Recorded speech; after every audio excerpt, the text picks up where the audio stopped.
9225 CJ Fairview, WMXF Waynesville, an iHeart radio station. Guaranteed human.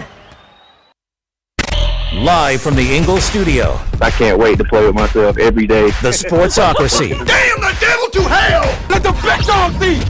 Let them on the field! Come get you some of this. Fire them cannons! By golly, put more powder in those things. He couldn't take any more disappointment. Oh my God. The Jets killed him.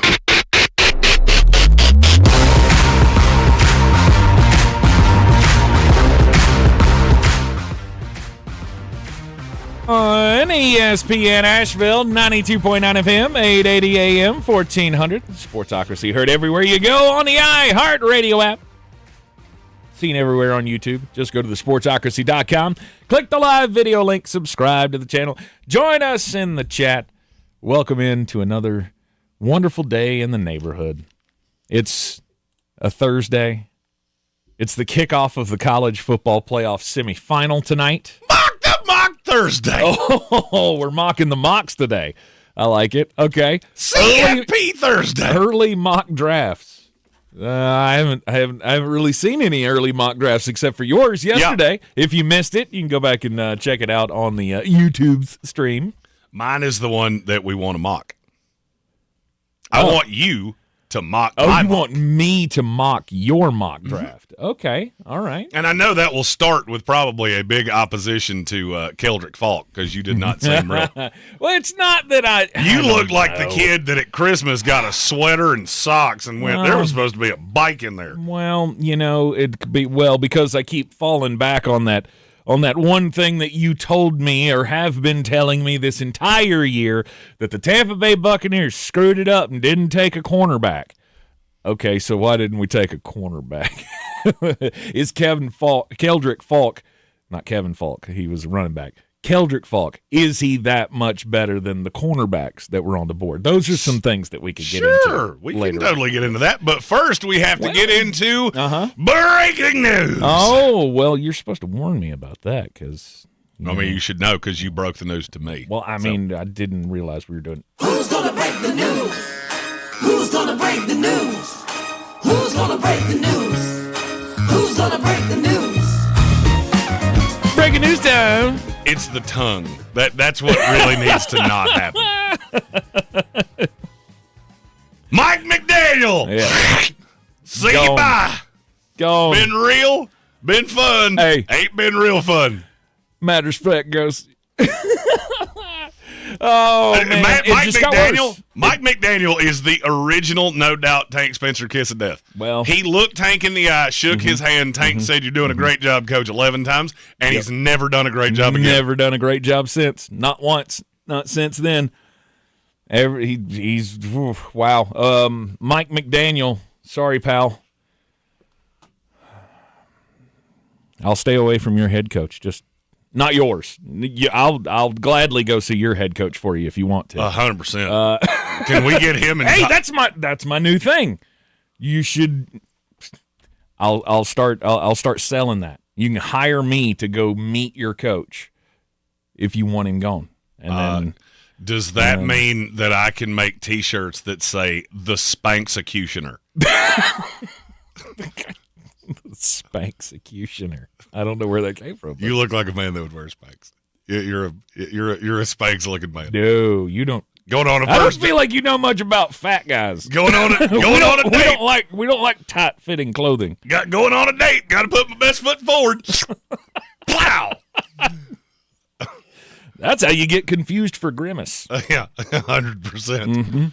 You would have. Everything just. That dude kind of looks like a taste bud. Weird. What he's going to be doing later. Or what he actually is. Which is kind of the same thing that Mike McDaniel has been for a while. I mean, come on. Living in Miami has been, I'm going to say, not nice to Mike McDaniel. I mean, he looks like he's been having a hell of a time down there on the beach. No doubt. Just getting all the sun in the world and whatever kind of pink drugs Stephon Diggs was trying to give to those girls on that boat, because he hasn't been eating many sandwiches, I could tell you that much. Mike McDaniel looks like a guy that's going to open his mouth and sound like Scott Hall. Ayo. Me in a big man or in the back?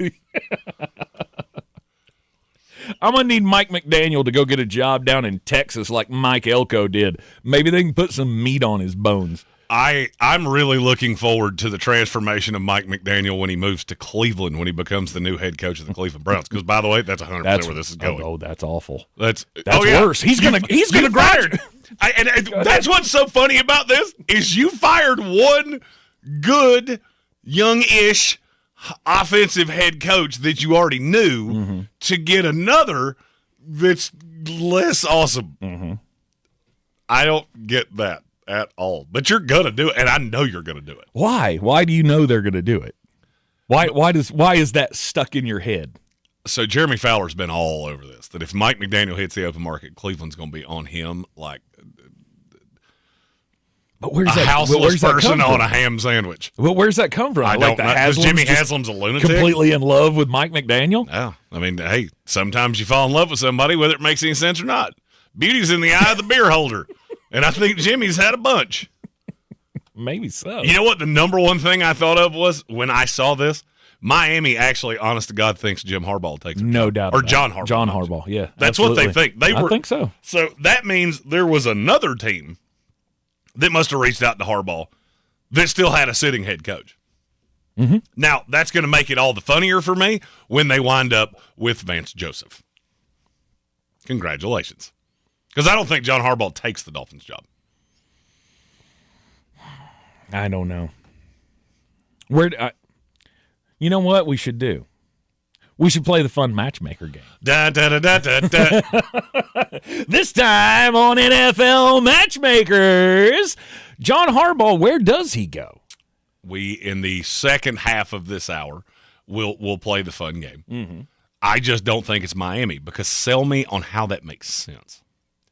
What about Miami strikes you as it's going to appeal to John Harbaugh?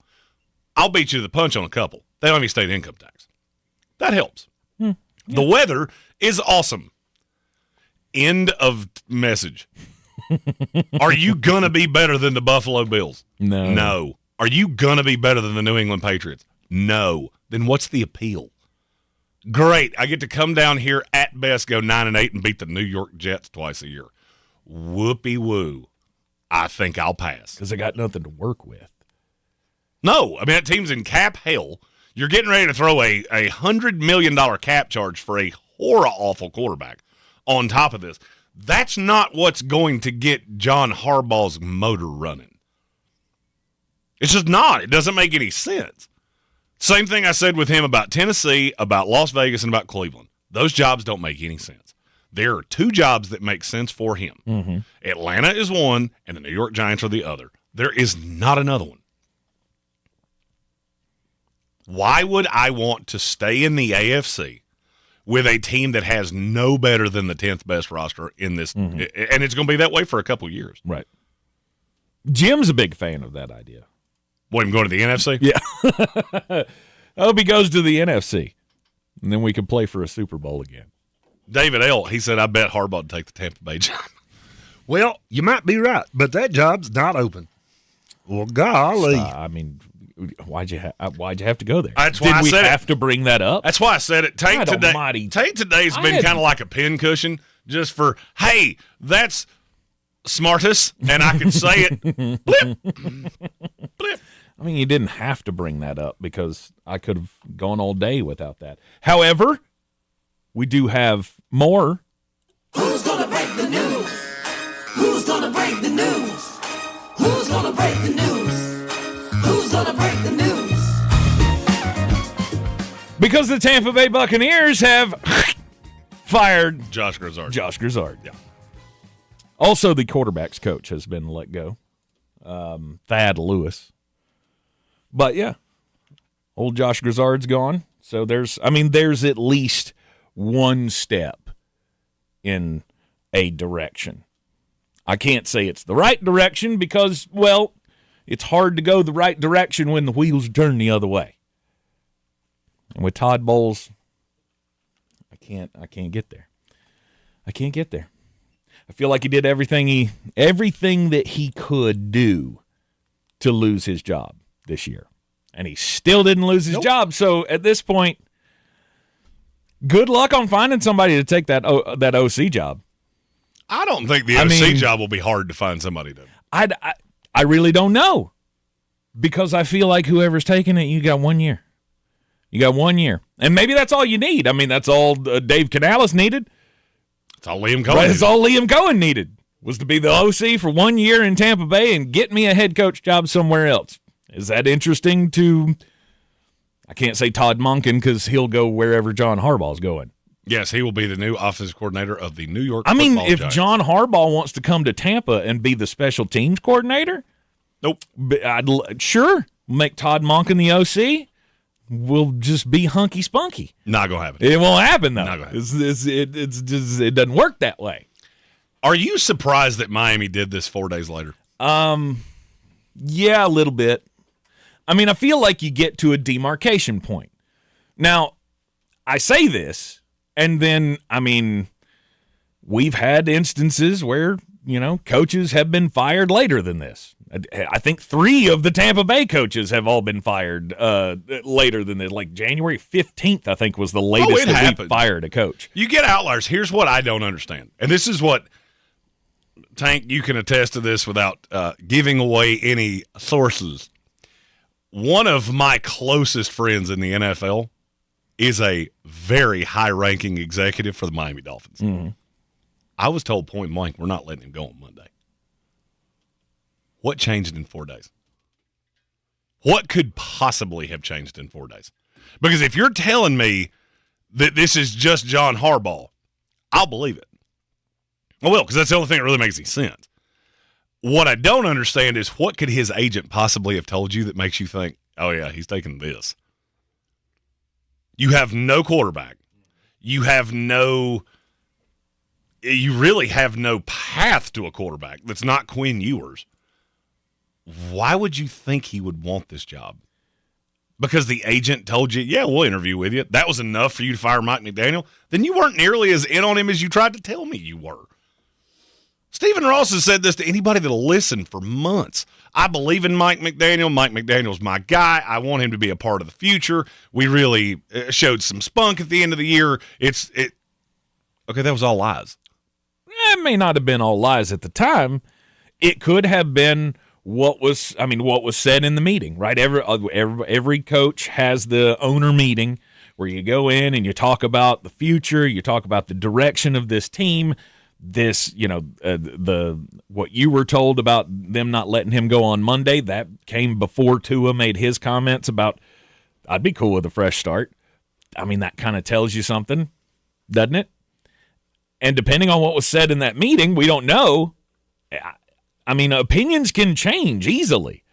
If you go into the meeting thinking, okay, so Tua's good for a fresh start, and we're going to have to eat the money, and maybe everybody's kind of on the same page. Everybody's kind of thinking the same thing, but we really haven't sat down to make the agenda yet.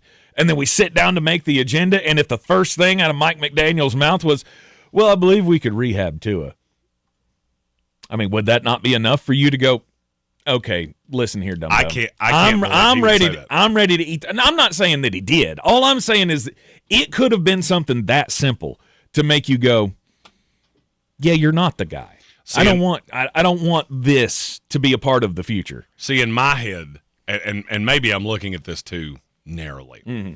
This is how I think Mike McDaniel got fired. They had the year-end meeting, and they said, Mike, what's your plan for revitalizing this offense next year? And a door opened, and he said, I would like to introduce you to my new wide receivers coach. His name is the playmaker, Michael Irvin. And then they both just went right across the table, and Stephen Ross went, what is happening right now? That's in my head, that's what happened. Went. Yeah. Okay. Yeah. All right. And so those two are just going Pablo Escobar on South Beach right now, waiting for Miami and Ole Miss to kick it off tonight. Right. I mean, he could have done the whole Tony Montana thing, showed up, looking like trash for the meeting and just went, you know what a husser is? Say hello to my little friend. That's a pig who don't fly straight. and then just shoots him right in the belly. See, in my mind, that's Michael Irvin now trying to pitch Mike McDaniel. Say hello to my little friend. Look, it was going nowhere. We all knew it was going nowhere. And I don't begrudge Miami for firing him. I don't just either. want to know what changed in 4 days. I want to know. I want to know why this couldn't have happened in our meetings in Tampa.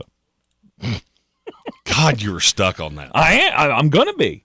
When you find the guy when you find out that the guy's not the guy, and it's clear that he's never going to be the guy, and then he gives you every opportunity to fire him, you have to take it. I don't care what it costs. I've heard that way too much. We don't want to pay your coach at the same time as we're paying somebody else. How much is LSU paying in coaches right now? Well, the Raiders are paying about $800 million because I think they're paying every coach they've had this decade. Like, this is the NF freaking L. You got enough money, you can pay a coach $10 million not to coach. Stop talking about that. You know how there are certain phrases that people can say that you go, oh, you don't football much, do you? Like, they made a touchdown. You're not a football person, are you? When NFL teams say, we don't want to pay the coach to not coach. Oh, you're not a real franchise. Yeah. They gave you a logo and a stadium and a spot in the league, but you're not a real big boy. Yeah. You want to play like you want to win. Now, I have a question for the next segment. Okay. And it's very simple. Mm-hmm. I'm going to put you in the brain of a random fictitious coach. You're the headliner of the market. I don't want to say John Harbaugh solely because he got fired by one of the teams here. If you had to rank these jobs from most attractive to least attractive, what does that look like? So I am Hayden Fox, and I need to take a coach. I did, and I need to take. Does that make me Dauber? 100%. Actually, I think that makes me Luther. No doubt. Hey, Hayden. Yeah, what do you think we're going to do this week, Hayden? Little known fact. Was it Dauber? Mm-hmm. Did you know the guy that played Dauber is the same guy that voices Patrick Star on SpongeBob? I could see it. They're the same guy. Yeah. I don't think I ever His knew that. name's like Vanderbaki or something like that. Nice. This is a nice little throwback. I'm glad we did this. I am too. It's a warm and fuzzy start to a warm and fuzzy day. Yeah. When we come back, what will Hayden Fox do? This is ESPN Asheville, Asheville's #1 sports station. Coming up the middle on a blitz, he throws to the end zone, touchdown! Beer City's Tar Heel station. Off the back, Wilson comes soaring in to dunk it home. Home of the Sportsocracy. He said, Kyle Shanahan asked, why isn't tic-tac-toe named Hugs and Kisses? That's all Take's going to call it. Live from the Ingalls studio, weekdays at noon, ESPN Asheville. Jesus didn't live passively. He lived on a rescue mission. As we step into the new year, the Daily Pursuit with Tim Tebow podcast reminds us that God has called us to more, to live on purpose and rise as conquerors. As followers of Christ, we're called to do the same, because discipline may be painful in the moment, but it produces a harvest of righteousness and peace. Open your free iHeartRadio app, search The Daily Pursuit with Tim Tebow, and listen now. As veterans, we're no strangers to helping others.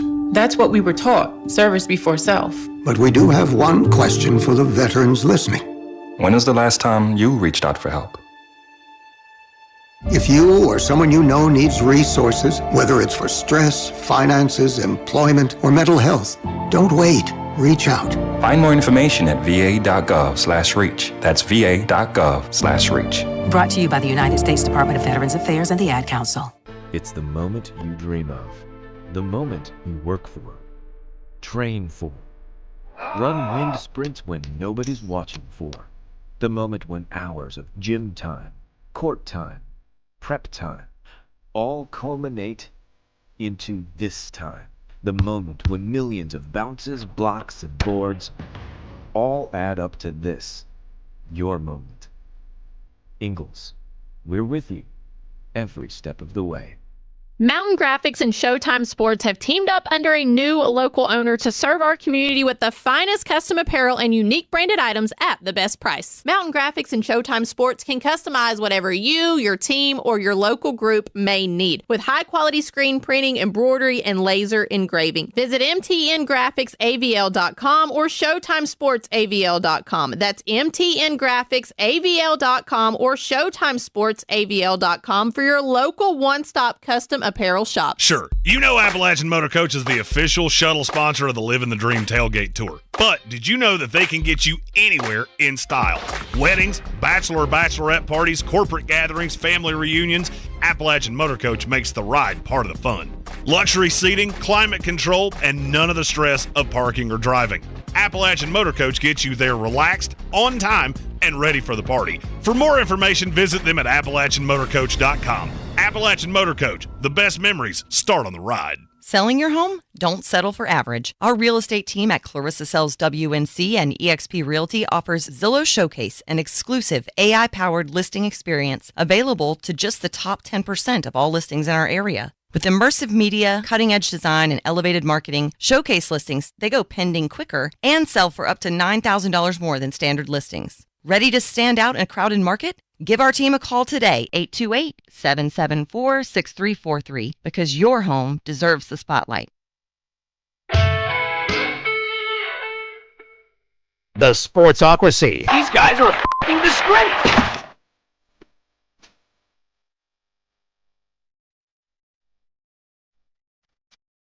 We are back in the Sportsocracy on ESPN Asheville, 92.9 FM, 880 AM and 1400. New boss lady Megan has not learned the when my headphones go on, I am now completely deaf. Mm-hmm. I see your lips moving. I have no idea what you're saying to me. You could be looking at me going, I'm going to stab you in the retina with a butter knife in 3 seconds. And I would still be just sitting here like, when you do it, because I didn't get the warning. Can't hear it. Can't hear anything. That one I got. See, that one I understood. Wow. Yeah. Wow. That one I understood. I can't say what she said, but it no, was, sir. No, sir. It was no bueno. All right, so fictitious head coach Hayden Fox. Oh, the Minnesota Screaming Eagles. And the Orlando Breakers. Oh, God, I forgot about that terrible storyline at the end. Oh, no, that was good. It should have been good. It wasn't, but it should have been. Why have they never remade that show? Because like of all the you crap, couldn't do it justice. I don't think you could do it justice. Oh, you could team up with the NFL for that. 100%. Yeah. Something we play on. Well, you wouldn't do Thursday night. Is he still alive? Who? Craig Nelson? Is that his name? Yeah, Craig T. Nelson. Yeah, he was on. He still alive? He was the grandpa on Young Sheldon. Was he really? Mm-hmm. Oh, that's right. He was. Him and Annie Potts. I will say, when I saw that, and I realized the girl from Designing Women and Coach are old enough to be playing somebody's Mimo and Peepaw. That's not good for me. The fact that you dug out Designing Women as well, just wow. My mom watched that a lot when I was a kid. That was like her favorite show. With also where I was introduced to the loveliness that is Delta Burke. Yeah. I watched that show with my mom too. She was a big fan. Was your mom a big fan of Anthony as well? Maybe. I don't remember. I was like 5. Oh, well, yeah, that's true. I was at least like 10. I just remember when I was 5, I went, she is not unappealing to look at. And now she's somebody's meemaw.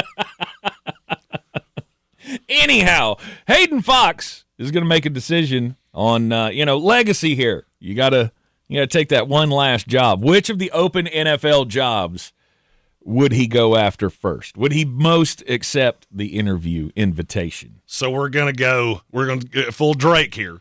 Oh, gosh. Started from the bottom, now we're here. Yep. So the 8 open jobs as of right now, by the way, I said, well, we're not going to get as many open jobs this year. It's a quarter of the league. Yep.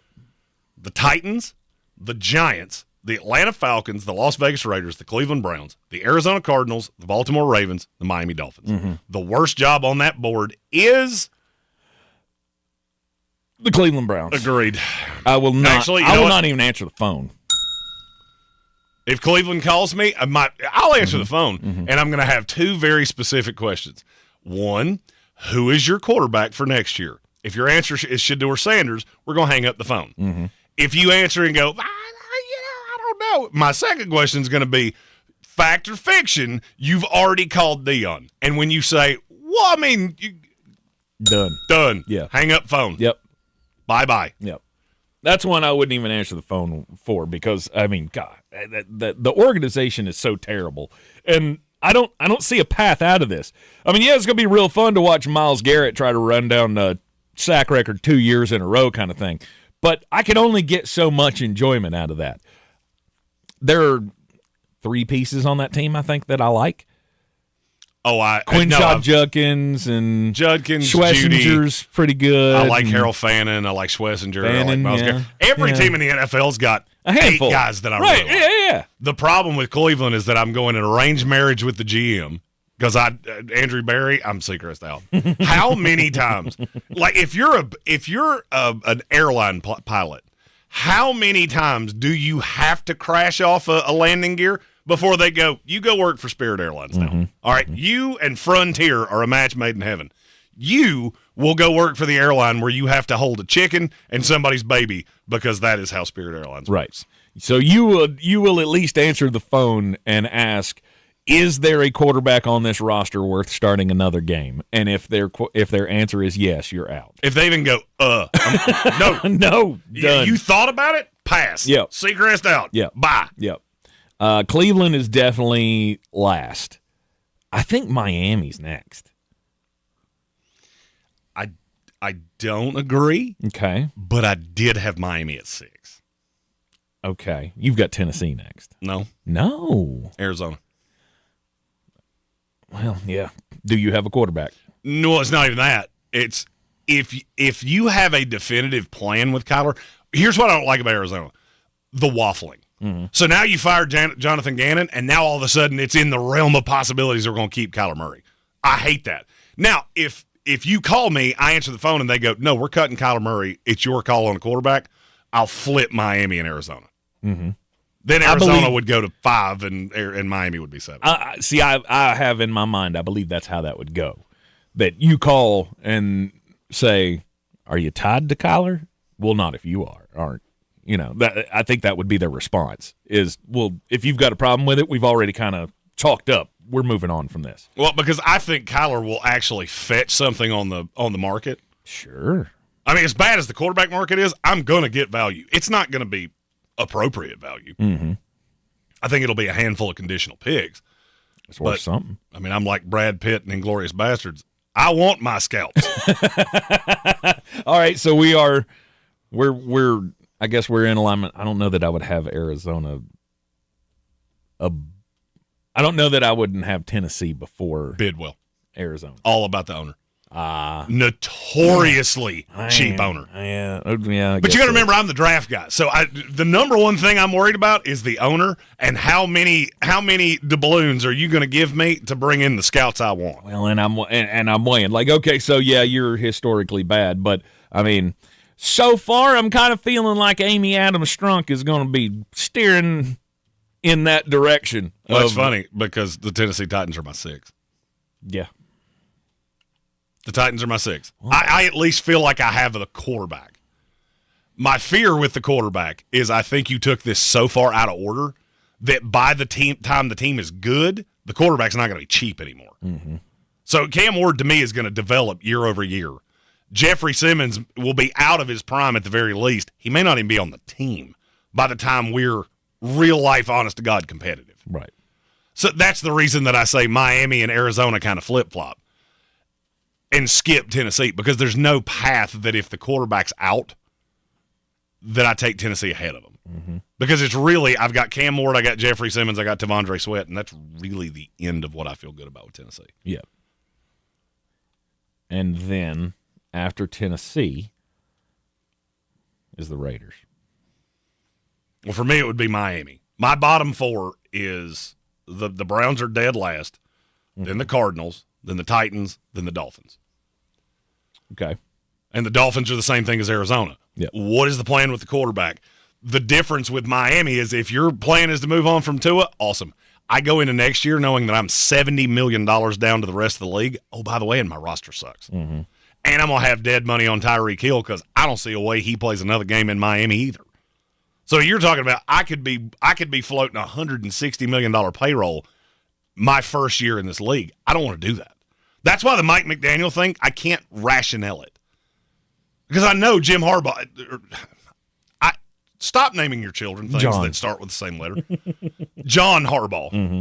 And yes, I was saying that to you because you have two boys. I do. And later in life, they'll be doing the same thing. I do, and I've already found my new favorite player in the 2026 NFL draft class, Joshua Josephs. I should have known that. I was sitting here racking my brain going, is there a Joseph or a Joshua Spencer? Nope. No, I don't remember one of those. Nope. There is, however. There is a Joseph Joshua, or Joshua Josephs. There it is. Yeah. Miami's another one of those that I don't know that I would answer the phone call. Well, I mean, you mix the god-awful stadium, the lackluster fan base, the bad owner, and the bad roster. Mm-hmm. You add the bad salary cap situation into that, it's really shocking that it's not lower than it is. Actually, you know what? I am going to go spend a weekend in Miami, and I'm going to go talk to Stephen Ross just so I can go out to dinner on, go down cruise A1A or something like that. Oh, I will tell you, there's a seafood place on the what is the name of that road? It's the main drag in Miami. There is a seafood restaurant right there that overlooks the ocean. Yeah, get him take you there, and ocean. then as soon as the bill comes, laugh. Maybe spit on the table and walk out. Yeah. I mean, Stephen Ross has I'm sure he's got one of those super yachts out there that I could spend a day on just being catered to.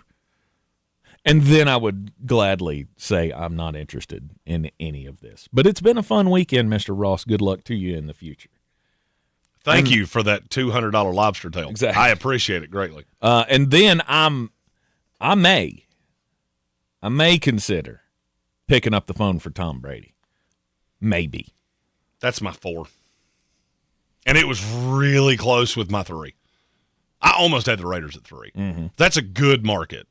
The biggest drawback's the roster and the owner, but at this point I kind of feel like Tom Brady's doing the Bill Laimbeer thing, the Rick Mahorn of, okay, you haven't swung your elbows yet, but your keister is going out, and I know the box out's coming. Oh, yeah. And old Bowl Cut's going to be sitting on the sideline with his bought and paid for girlfriend pretty soon. Tom's just eased his way into this situation. And then when that was the first thing that they said about the search, was that Tom was going to be kind of leading the charge on this thing, it's kind of how you figured it was going to be eventually. Maybe it happened a lot. Well, I know it happened a lot sooner than they wanted it to. But as historically bad as it was this past year, you got to take a shot. And he is the smartest guy in the room, I would say. I don't know anybody else in that organization. There are some good scouts in Vegas. The problem is that they've had a different boss 4 times in the last 8 years. Mm-hmm. That's kind of tough to deal with. Right. Especially when you're the problem with the Raiders is not that they're picking bad players, is they're picking a player for a coach and that coach is fired a year from now. Well, I mean, like Tyree Wilson. I know you hated him. I liked the tape on him, and I've seen some chunk plays with him. The problem is that you drafted him for one coach, you fired that coach, and you hired another one that he doesn't really fit with. Right. That's the problem with firing coaches year over year. You're just setting expired draft capital on fire. Which, if you'll remember, was one of the reasons that I was, apprehensive is the word I was looking for, about hiring Pete Carroll last year. Okay, we all feel like he's a really good coach, great coach. But he's 73 years old, and if this doesn't work, you're doing this whole thing again. Yep. And look, you're doing the whole thing again 5 years in a row. 5 years in a row. And I would need super assurances of I have the Kellen Moore pass for 5 years. You got to give me 5 years to build something here. Fully guaranteed. Yes. There's no out in my deal, or I'm not taking it. Yeah, I refuse. Mark Davis has shown he's very impetuous, and I'm not sure Tom is enough to keep him from being impetuous. Tom might be making the call. I don't know. On the hire. Mm-hmm. I don't think he can keep Mark Davis from sweating guys out. You don't fire 5 coaches in 5 years that you're not that guy. Right. And at the end of the day, he's still the majority owner. Yeah. So that's going to be a problem for me. That was really the difference between the Raiders and my 3. Which is? The New York Giants. Okay. I think it's a good ownership group that's somewhat kind of aging out. I look at the Maras and the Rooneys, not because they're intertwined, because they have children that are married to each other. Mm-hmm. But they're kind of in the same vein of you were the hallmark of stalwart ownership in the NFL, and now you're getting older. And now you're kind of phasing out of how the game is played. You don't hold on to these coaches for this long. When you know you're doomed, you kind of have to move on. The Giants don't do that. But at the same time, I do look at the Giants and go, I have a quarterback that I believe in. He may end up brain-deading himself out of the league because he doesn't understand how to slide.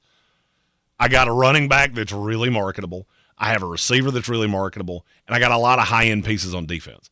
I need a really good draft to fill all the holes. But you give me John Harbaugh and that, and I think the Giants are a borderline playoff team. Do I think they're a threat to anything? No. And I think by the time John Harbaugh's ready to, set sail for Cabo San Lucas, I still don't think they're going to be a Super Bowl contender. Right. Which is why they're my 3 instead of my 2 or my 1. Mm-hmm. You could possibly be higher on the list if I had all of the advantages of the other 2, which we'll give to you after the break here on ESPN Asheville, 92.9 FM, 880 AM, and 1400. We have 8 open jobs in the NFL. Which ones are the best? They took our jurors! We'll discuss up next. ESPN Asheville, your mountain weather forecast. Mild weather continues into the afternoon, seeing more clouds than sunshine, 62. Tonight, cloudy, 50 degrees. After midnight, maybe a little rain. Rain is more likely tomorrow afternoon, very mild, 65 degrees. Saturday, rain early, then showers, maybe a thunderstorm in the afternoon and evening with a high of 65. That could include the Panthers game. For the Weather Channel, I'm Ray Stager. This report is sponsored by Allstate. Wish you could save on home insurance? With Allstate, you could easily save and get quality protection. Yep, it's a win-win. So what are you waiting for? Check Allstate first for a quote today. You're in good hands with Allstate. You still thinking job change in the new year? Yeah, I need something that's in high demand and more stable in this economy. IT? Yeah, cybersecurity, maybe even AI. That's what I did. Really? How? Went to My Computer Career. You don't need any prior experience, and you could start your new career in a matter of months. A lot of IT pros go to school there, too, to level up. Sweet. Are classes online or on campus? Both. Wow, I'll check it out. Thanks. Make this your year. Take the free career evaluation now at mycomputercareer.edu, an Elite CompTIA certification partner. Financial aid is available to those who qualify, including VA benefits. My name is Whitney Allen. I am a widow. My husband Ryan died. We never thought in a million years we'd have to use life insurance. The unexpected happened. With Ethos, it is so fast and easy. It's 100% online. You can get a quote in seconds, apply in minutes, and get same-day coverage. No medical exams, and you can get up to $3 million worth of coverage through Ethos. Get your free quote at ethos.com/fast. That's ethos.com/fast. Time spent on application may vary. Online health questions required. Want to save some money in 2026? Stop paying for apps you don't need. The iHeartRadio app is completely free. Live radio stations, music playlists for everything, and the most podcasts on the planet. The #1 app for radio is free. iHeartRadio. Listen now. This football season, Bear Smokehouse Barbecue is where the fans feast. Catch every game Thursday, Saturday, Sunday, and Monday on big screens with booming sound, cold drinks, and the best barbecue in town. Bring your crew and tackle the game day grub package. A dozen wings, a pound of pork or chicken, a full rack of ribs, 3 pints of sides, and slider rolls, feeding 4 hungry fans. Whether you're cheering for touchdowns or just here for the ribs, Bears is the ultimate game day destination. Bears Barbecue in downtown Asheville, your home for football, where the fans feast. Clarissa sells WNC as the #1 team in Buncombe County. We have the customer service experience to assist you in achieving your real estate goals. Our team offers something that 90% of listings in our market won't have: Zillow Showcase. Check us out at clarissasellswnc.com. Sure, you know Appalachian Motor Coach is the official shuttle sponsor of the Living the Dream Tailgate Tour. But did you know that they can get you anywhere in style? Weddings, bachelorette parties, corporate gatherings, family reunions, Appalachian Motor Coach makes the ride part of the fun. Luxury seating, climate control, and none of the stress of parking or driving. Appalachian Motor Coach gets you there relaxed, on time, and ready for the party. For more information, visit them at AppalachianMotorCoach.com. Appalachian Motor Coach, the best memories start on the ride. At Ingles, whether we're celebrating Friday night rivals, televising college basketball games, bringing the Fan Fest to semi-pro soccer, or taking you out to the ball game at your minor league park, it's all in the bag. Ingles, low prices, love the savings.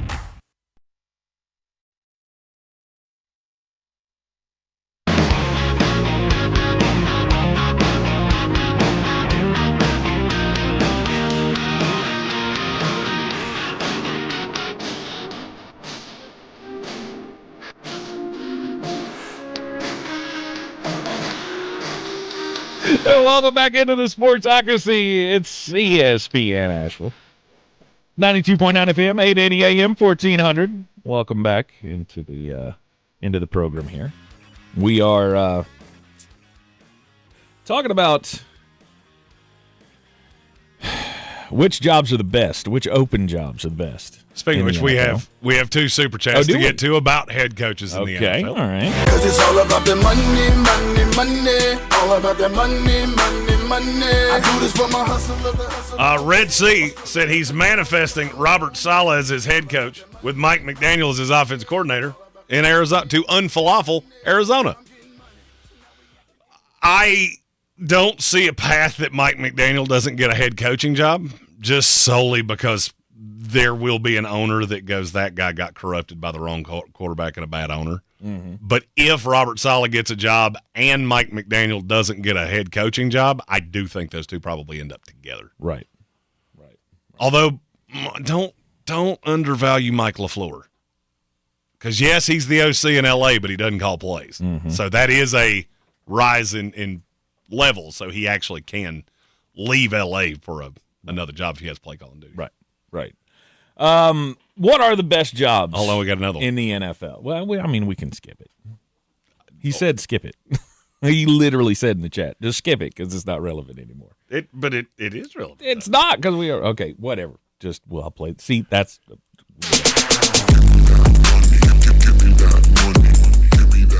See, that's why you have to moderate the super chats because now they're so far away from me I can't see them. Uh-huh. I see the box, but I can't hardly read it.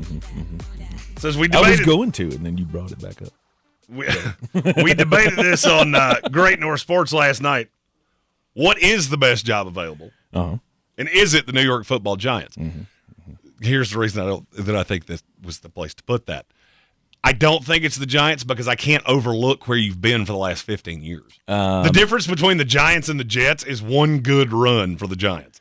That's it. Yes, but to me, the bigger difference between that job and the job that I think is the number 2 job is you're not giving me full reign. Like you still have a GM. I got to have an arranged marriage with Joe Shane. Yeah, that's part of the problem. The number 2 job, to me, is Atlanta. And it's because they have playmaking ability. It's a pretty decent organization with ownership and things. I mean, Arthur Blank's pretty easy to work for. I want to have Atlanta at 1 because you got so many young pieces. You can't. I can't because your front office isn't nearly as good and your ownership's not nearly as good. Exactly. But if you're going roster for roster, which one would I rather have right now? It's Atlanta. Because the one thing that's way better in Baltimore than it is Atlanta is the quarterback. But the quarterback is, according to all reports, what got the last coach fired. So that's not as positive because this is a quarterback that thinks he has complete autonomy in the building to do whatever he wants to, which means you're going to have to come in and probably have a pretty adversarial relationship with him off the jump. Mm-hmm. Because you're going to have to get him back in line. I don't care how good you are. Yeah. You don't get to just mandate when you're showing up and when you're not. Mm-hmm. I'm set up with an organization that knows how to win. Exactly. And an organization that is going to give me the tools that I need to succeed. Whatever I tell Eric DaCosta I need to make my system work, whatever it is, knowing that I have Lamar Jackson, knowing that I have the pieces that I have, if I tell him I need something, he's going to find it. Those scouts will find me a right guard in the third round if that's what I want. It also helps that I'm looking at a division that has Cleveland that is 2 years away from being 2 years away, Cincinnati that is Cincinnati, and Pittsburgh, who has an aging roster with a geriatric quarterback. Yeah. I want to say, hey, Atlanta's got a really easy path to a division. So does Baltimore. That's why I was so stuck on John Harbaugh yesterday. You had one of the easiest paths in the league, and you couldn't do it with a far superior roster. Sure. But now that leads to we play this game every year in this week. It leads to a very interesting voice from one Nathaniel Ezekiel Alzillion Spencer. So it's time to play NFL Matchmaker. Which coaches are going to land in which spot? Flostradamus. So you name the team, and I'll tell you who I think the coach ultimately is. Give us the Tennessee Titans. Tennessee's tough. You've got Mike Borgonzi, the GM, who obviously has the tie to the Chiefs. He's already had to get out in front of we don't necessarily have to lean on the Chiefs tie. See, to me, that was the admission when your wife looks at you and goes, your secretary's awful cute. Oh, I didn't notice. I don't think I've ever noticed. Well, I've noticed pretty close a lot of times. I'm going to say it's Matt Nagy. Really? I think Mike Borgonzi already knows that. I think he knew it before any of this ever happened. Because how do you hire a defensive coach in Tennessee after you just took a quarterback number one? You fired an offensive coach. You're going to make him learn a new system.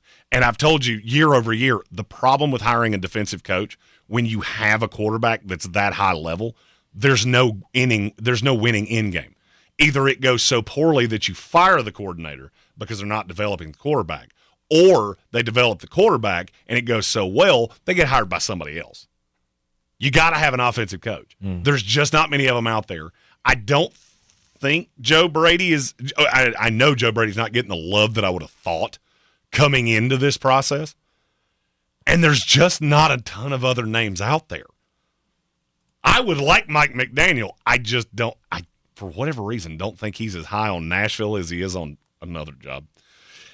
And as I said that, I realized how crazy that is. And you realized how high he has to be. Yeah. He's got to be Michael Irvin, just Senator Socks. Just whooping a water cooler. Because Cleveland Browns, I think, is Mike McDaniel. Okay. There's been some infatuation there throughout the last couple weeks that I think Mike McDaniel is why Stefanski got fired.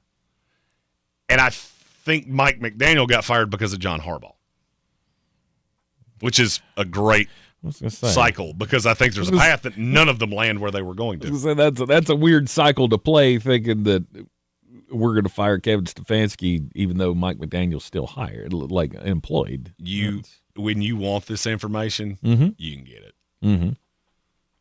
What do you mean? Well, you read the tea leaves.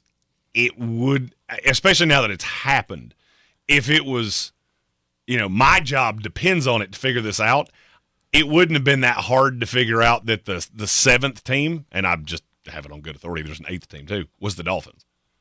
Because Mike McDaniel was on very tenuous ground. You're not going to fire a coach that's on solid ground for John Harbaugh. And I understand how you would be delusional enough to think he would take this job. Okay. Do you think that they got some kind of hint that he would be interested, and that's why they did this? Guys talk. Always remember guys talk. There's guys that used to work for the Dolphins that work for the Browns. There's guys that used to work for the Browns that work for the Dolphins. You figure it out. Okay. All right. It's hard to keep a secret in the NFL. All right, next up on 2026 Sportsocracy NFL Matchmaker, which coach will land in the beautiful town of Las Vegas? It's Brian Flores. Nothing else makes sense. And I know what I just said about offensive coordinators and head coaches and offensive head coaches and defensive head coaches. Tom Brady he has full-on commandeered this and has gone, I am the captain now. So it means he's going to get his guy. And I don't even think that doesn't even feel like an opinion at this point. It's just, that's a fact. Mm-hmm. That's how this is going to go. Mm-hmm. He's going to go get his guy. And he was in New England with Flores. He knows Flores. He knows Flores can turn around the defense, which will help prop up his soon-to-be number one pick in Fernando Mendoza. And now that I've heard it, I can't unheard it with he brings Brian Daboll with him as the OC. Oh, okay. Because Brian Daboll has been a straight quarterback whisperer. Quarterbacks have always been good. The problem is that nothing else has been particularly good. Mm-hmm. Okay, Flostradamus, who in the 2026 NFL coaching carousel will make their match with a lovely desert rose called the Arizona Cardinals? This is the hardest one for me because their list is very confusing. Mm-hmm. Like Thomas Brown doesn't make a ton of sense to me. I mean, Thomas Brown, are we giving him credit for New England? Because I don't think we should. I've seen him. He was in Carolina not that long ago. I don't really get what you're doing there. I'm going to go out on a limb here and say I think Red Sea might be right on the head coach, but not necessarily on the offensive coordinator. I'll say it's Rob Saleh. Saleh's getting a job in this cycle. It's just a question of who. None of them make all that much sense. Watch him in Vegas. I just don't know how Brady feels about him. They loved him in Vegas last year. So when they hired Pete Carroll, if it hadn't been Pete Carroll, it was going to be Robert Saleh. He made Kyle Shanahan wait for an extra 3 or 4 days just to make sure he didn't get that job. But I think it'll be Saleh, probably with Mike LaFleur, not Mike McDaniel. Okay. All right. Who ends up in the Big Apple? John Harbaugh. I don't see how it goes any other way. Because I don't see another one of these jobs that he's going to take. Maybe Atlanta, and I'm not trying to piss off Falcon fans here, but does that not just feel like a huge step down? You get fired by the Ravens or you part ways or however you want to take that, and then you wind up with the Falcons. That feels like the retread that has no chance at working. Mm-hmm. I also specifically have a name in mind with Atlanta. Harbaugh to New York makes so much sense that it's hard for me to believe it doesn't happen. Because that's the stable ownership group. That's the GM has been in place for a while. Mm-hmm. They've done a decent job drafting certain positions. They've done a really bad job on the offensive line. But you have pieces. And if you get your defensive coordinator in there, you're probably going to bring Todd Monken with you. And he has shown an ability to work with a mobile quarterback. Okay. And maybe one of them can tell him to get down. We'll continue playing the matchmaker game when we come back from the break. We still got 2 more to do and only 1 minute left. We can't really fit it all in there. Okay. It's like, oh, okay. I've done 4 minutes apiece on all these other teams, but the last 2 we'll just take. Build the suspense. That's what we do with the power rankings all the time. We spend 15 minutes on why the Jets, Saints, and Browns suck, and then we get to the top 5 and go, Eagles, Bills, Ravens. Oh, God, just blanked. Rams, Seahawks. There we go. When we come back from the commercial break, we will give you who will take the best jobs available in the NFL here on NFL Matchmaker in the Sportsocracy on ESPN Asheville, 92.9 FM, 880 AM, and 1400. ESPN Asheville, your mountain weather forecast. Weather continues into the afternoon, seeing more clouds than sunshine, 62. Tonight, cloudy, 50 degrees. After midnight, maybe a little rain. Rain is more likely tomorrow afternoon, very mild, 65 degrees. Saturday, rain early, then showers, maybe a thunderstorm in the afternoon and evening with a high of 65. That could include the Panthers game. For the Weather Channel, I'm Ray Staging. This report sponsored by the experts at Howard Hanna Beverly Hanks Real Estate, the real estate leader in Western North Carolina. Howard Hanna Beverly Hanks Real Estate is not like other real estate companies. They're built differently. As the #1 family-owned real estate company in the U.S., proven expertise and personalized service delivers results. Let them show you how at Howard Hanna Beverly Hanks. This football season, Bears Smokehouse Barbecue is where the fans feast. Catch every game Thursday, Saturday, Sunday, and Monday on big screens with booming sound, cold drinks, and the best barbecue in town. Bring your crew and tackle the game day grub package. A dozen wings, a pound of pork or chicken, a full rack of ribs, 3 pints of sides, and slider rolls feeding 4 hungry fans. Whether you're cheering for touchdowns or just here for the ribs, Bears is the ultimate game day destination. Bears Barbecue in downtown Asheville. Your home for football where the fans feast. Do you have 3 ex-wives and your current trophy wife wants a life insurance policy 3 times the size of the policies you had to purchase for your previous mistakes?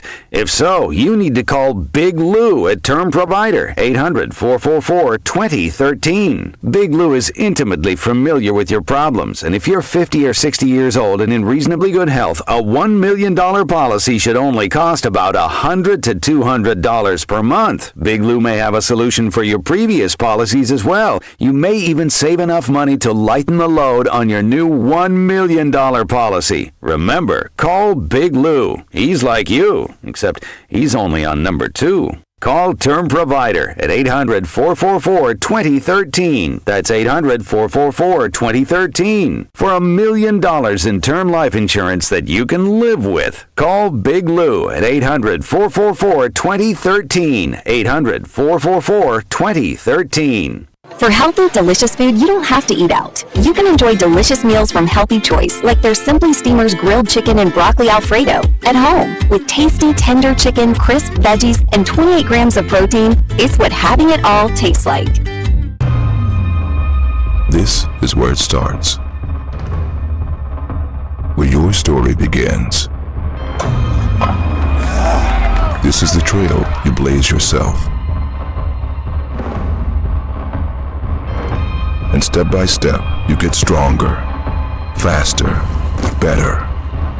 This is where it starts. How will you finish? Ingalls, we're with you every step of the way. Clarissa Sells WNC is the #1 team in Buncombe County. We have the customer service experience to assist you in achieving your real estate goals. Our team offers something that 90% of listings in our market won't have, Zillow Showcase. Check us out at clarissasellswnc.com. This is J.W. Whitley, General Manager at Parks Ford of Hendersonville. Our value of commitment. Committed to you as our customers and the community that we serve. To do better, be better every day. That's the Parks Promise. Experience the Parks Promise today at parksfordhendersonville.com. The Sportsocracy. What are you people? On dope? 63 Americans a day die by gun suicide. By storing our guns safely, locked, unloaded, and away from ammo, we can give our loved ones a second chance at life. Learn more at endfamilyfire.org. Brought to you by Brady and the Ad Council. All across the Tar Heel stage. Tar Heels on the run. Trimble to the cup, layup, counted in the foul. This is Carolina basketball. Long rainbow, 3-0 but net from the rookie. The Trimble, he'll try another triple. Counted. The home of the 6-time national champion. Drives and hammers it home. And low, young fella. This is your radio home for the Tar Heels. Asheville's home for the Tar Heels is ESPN Asheville. I'm Coley Duffy. I'm Cody Ward. And we're the Chainsaw Brothers.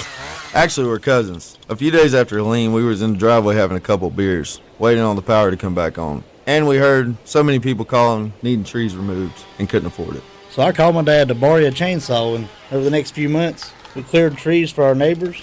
Our business was born out of wanting to help Western North Carolina get back on our feet. We are fully insured and licensed. We keep our promises, meaning if we say we're going to be there, we'll be there. In these parts, we live how we were raised. When you call the Chainsaw Brothers, you're not a customer, you're family. We're good at what we do, and we do it for a reasonable cost. For all your chainsaw needs, call the Chainsaw Brothers. 828-316-1013. Or find us on Facebook. See how we treat our family. Are you still covered up with storm damage and debris? Call us about our daily rates at 828-316-1013. That's 828-316-1013. We're the Chainsaw Brothers, and with our neighbors, we are Western North Carolina strong. Woohoo! Selling your home? Don't settle for average. Our real estate team at Clarissa Sells WNC and eXp Realty offers Zillow Showcase, an exclusive AI-powered listing experience available to just the top 10% of all listings in our area. With immersive media, cutting-edge design, and elevated marketing, Showcase listings, they go pending quicker and sell for up to $9,000 more than standard listings. Ready to stand out in a crowded market? Give our team a call today, 828-774-6343, because your home deserves the spotlight. Asheville's #1 sports station, ESPN Asheville, WPEK, W225CJ Fairview, WMXF Waynesville, an iHeart radio station. Guaranteed human. The Sportsocracy. That fires me up, man. I love it. Say it one more time. The Sportsocracy. Shake it back! Beer City's best sports talk. It is gross. Just earlier. They are mature, actually. You just have to get to know them better. Your lunchtime dose of dumbassery. Live from the Ingalls studio.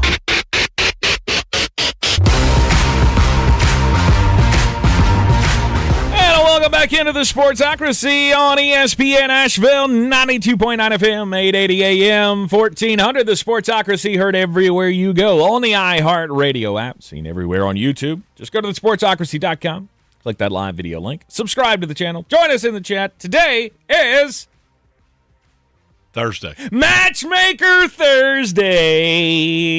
I had music in my head, but it didn't come across. Did you have a song in your heart? I did. I had and dance like no one's watching. Was it Rocket Man? What's wrong with that song? There's nothing wrong with it. There's nothing wrong with the song. It's a great song. If you're into that kind of thing, it's not my kind of music. Neither is Billy Joel or any of that other crap that you like. Right. The Beatles. He doesn't like fun. The Beatles. The Beatles are one of the best bands of all time. Or were your options just really bad in the 60s? Oh, geez. Elvis Presley was unbelievable. Or was it 1974 and there weren't a whole mess of options? Well, I believe he was way past his prime in 1974. He's about to die in 1974. I think he did die in 74. I think that's why it was in my head. I think it was like 76 or something. Anyway. Anywho, they were all just waiting for Creed to show up and revolutionize music. There it is. We're just waiting on that one to drop. They were waiting on Scott Stapp to graduate high school so he could change the game forever. Welcome back into the Sportsocracy. Today we are playing NFL Matchmaker. Which head coaches are going to take the jobs, the best jobs in the NFL? Jeremy Green, we have 2 contestants left, 2 lonely contestants sitting all over there by their lonesomes. The Atlanta Falcons and the Baltimore Ravens. So which one is going to land the best coach? Well, the best coach is already gone because that was John Harbaugh. He's gone.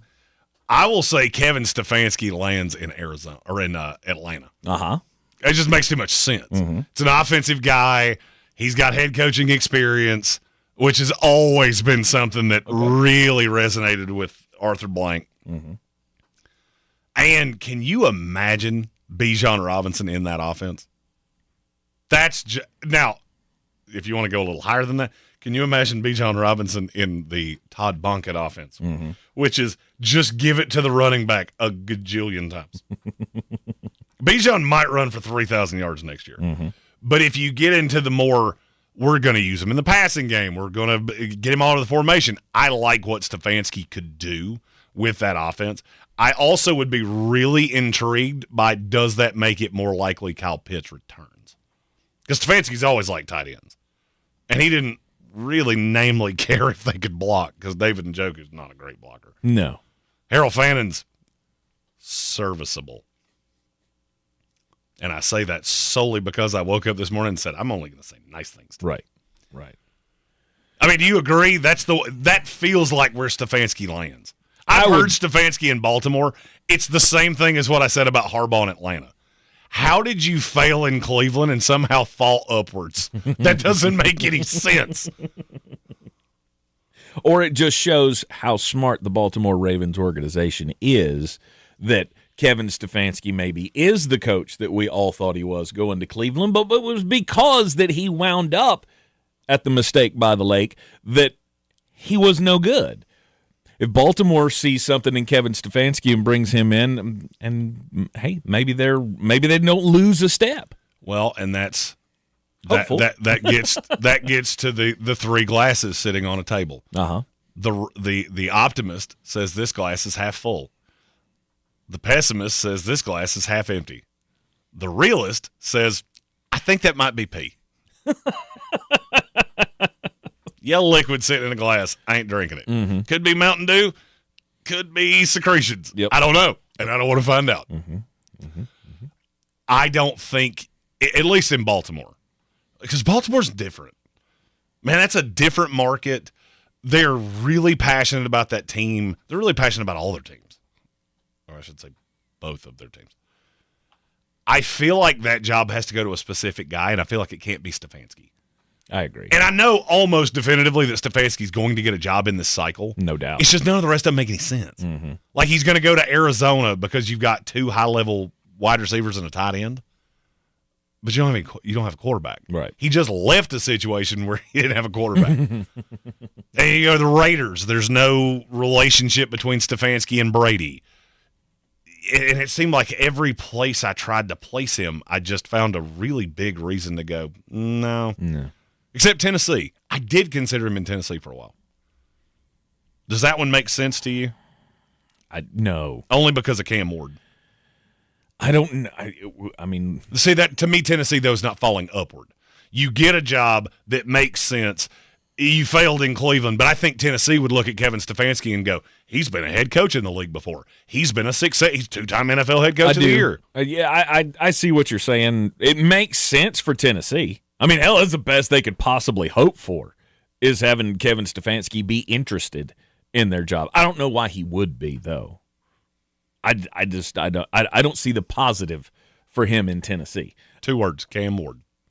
I don't know that that's a positive. Elaborate on that. I mean, I don't know if he's good or not. Did you watch the last 6 weeks of the season? Because it was pretty I obvious. It was there. Throwing to nothing, really. Sure. I've seen Tua Tagovailoa be good for 4 or 5 weeks in a row. Sure. So I don't know. All right. I mean, if he's sold on him, absolutely, that's a reason to go. Right? As number 1 draft pick, could be the future of the franchise. If you believe in him, sure. I guess my question would be, you sound more down on Cam Ward than you were a year ago. Did anything happen that you didn't expect? No, I'm not more down on him. But I want him to be good. I just don't know if I'm making the call between him and, Lamar Jackson. I could make that call. I don't know that he's the positive that would tip me to taking that job. How about that? He is a positive, yes. But I don't know if I would specifically go, well, you know what, Cam Ward, I want to attach my career to that kid. I don't know if I'm there with him. Would you rather do it with Fernando Mendoza or Cam Ward? Cam Ward, not close. Would you rather do it with Dante Moore or Cam Ward? Dante Moore. I don't think I disagree with anything you said. I wanted to, but I couldn't. I like Dante Moore. I think, the more I've thought about this, it's not that I don't not like Cam Ward. To me, already Cam Ward would be a positive over Atlanta because you don't have a quarterback. It's a positive over Arizona because y'all don't have a quarterback. I do kind of get a way to choose my own quarterback in those scenarios, though, and that would be intriguing to me as a head coach rather than being tied to somebody that maybe I don't believe in. That same philosophy has worked for a lot of Jet head coaches who wound up with Zach Wilson or Mark Sanchez. Precisely. The more I think about this, the more convinced I am that the New York Jets are going to end up with Fernando Rain Man Mendoza. Got to run shotgun. Shotgun's what we do here. I really love New York City. All of the lights in this city are really bright. I'm really upset that I have not been able to see it at Christmas yet. But if I get the job here, then I will definitely see it at Christmas next year, and we will have the holliest, jolliest holiday we've ever had before. Jingle bells. Got to sing jingle bells. All the jingle bells. Love it. We pick on him, but we love him. I mean, I do. I think he's a great kid. I just don't know if he is not going to go into the NFL and get chewed up and spit out by life. I would agree with that. I I also there's something. It's so hard, and I couldn't really explain it appropriately yesterday. There is something about watching Fernando Mendoza's tape. It almost feels like I'm watching Varsity Blues. Like Johnny Monson's coming in? It feels scripted. It just this feels like it's not going to end well, right? Because the Disney credits are going to roll when you win the national title, and then the sequel is, yeah. The new Twitter end zone dance was not shown many times because there weren't many Twitter end zone dances.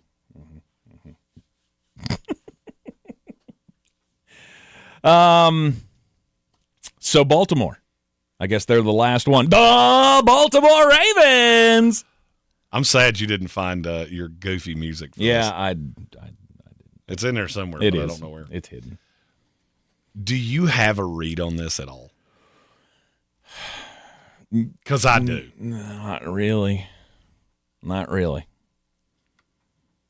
It's hard for me to understand what the plan was here.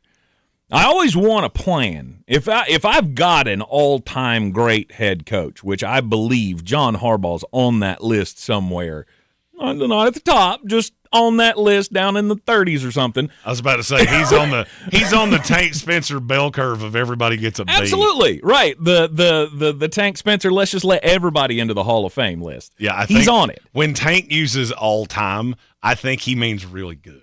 Yes, I do. This is the reason Tank can never have a Hall of Fame vote, because he'll be in the room like Fernando Rainman Mendoza, just going, let them all in. Got to let them all in. They're all good. They're all good. Don't want to tell anybody no. Mm-hmm. They would reject my ballot every year because I would have 75 names on it.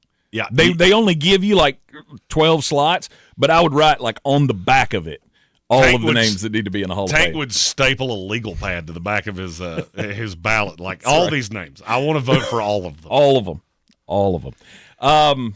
Yeah, I want a plan.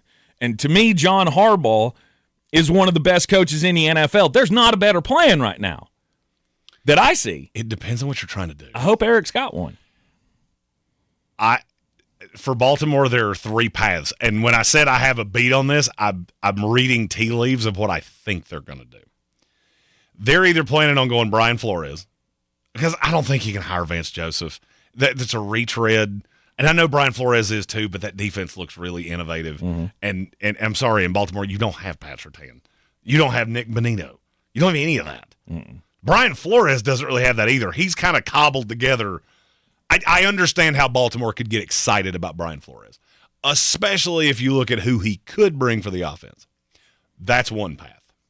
The second path is they're planning on going Clint Kubiak. Mm-hmm. I think that is a horrible mistake. Not because I don't like Clint Kubiak. I just don't think he's ready to be a head coach.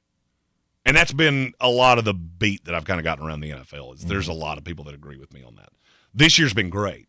I would really like to see it again because I've never seen your second act. Right. He's never lasted as an OC for more than a year. Mm-hmm. So I'm going to hire you based off 1 year. You've bounced around for 3 years.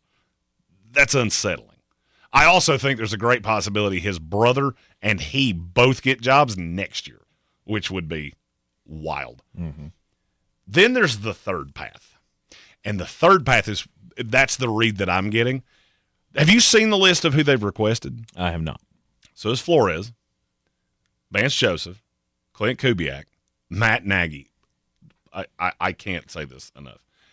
Do not do that. If you fire Matt Nagy, or you fire John Harbaugh to hire Matt Nagy, you will get social media interaction that will break the interwebs because Baltimore will lose their mind. Yep.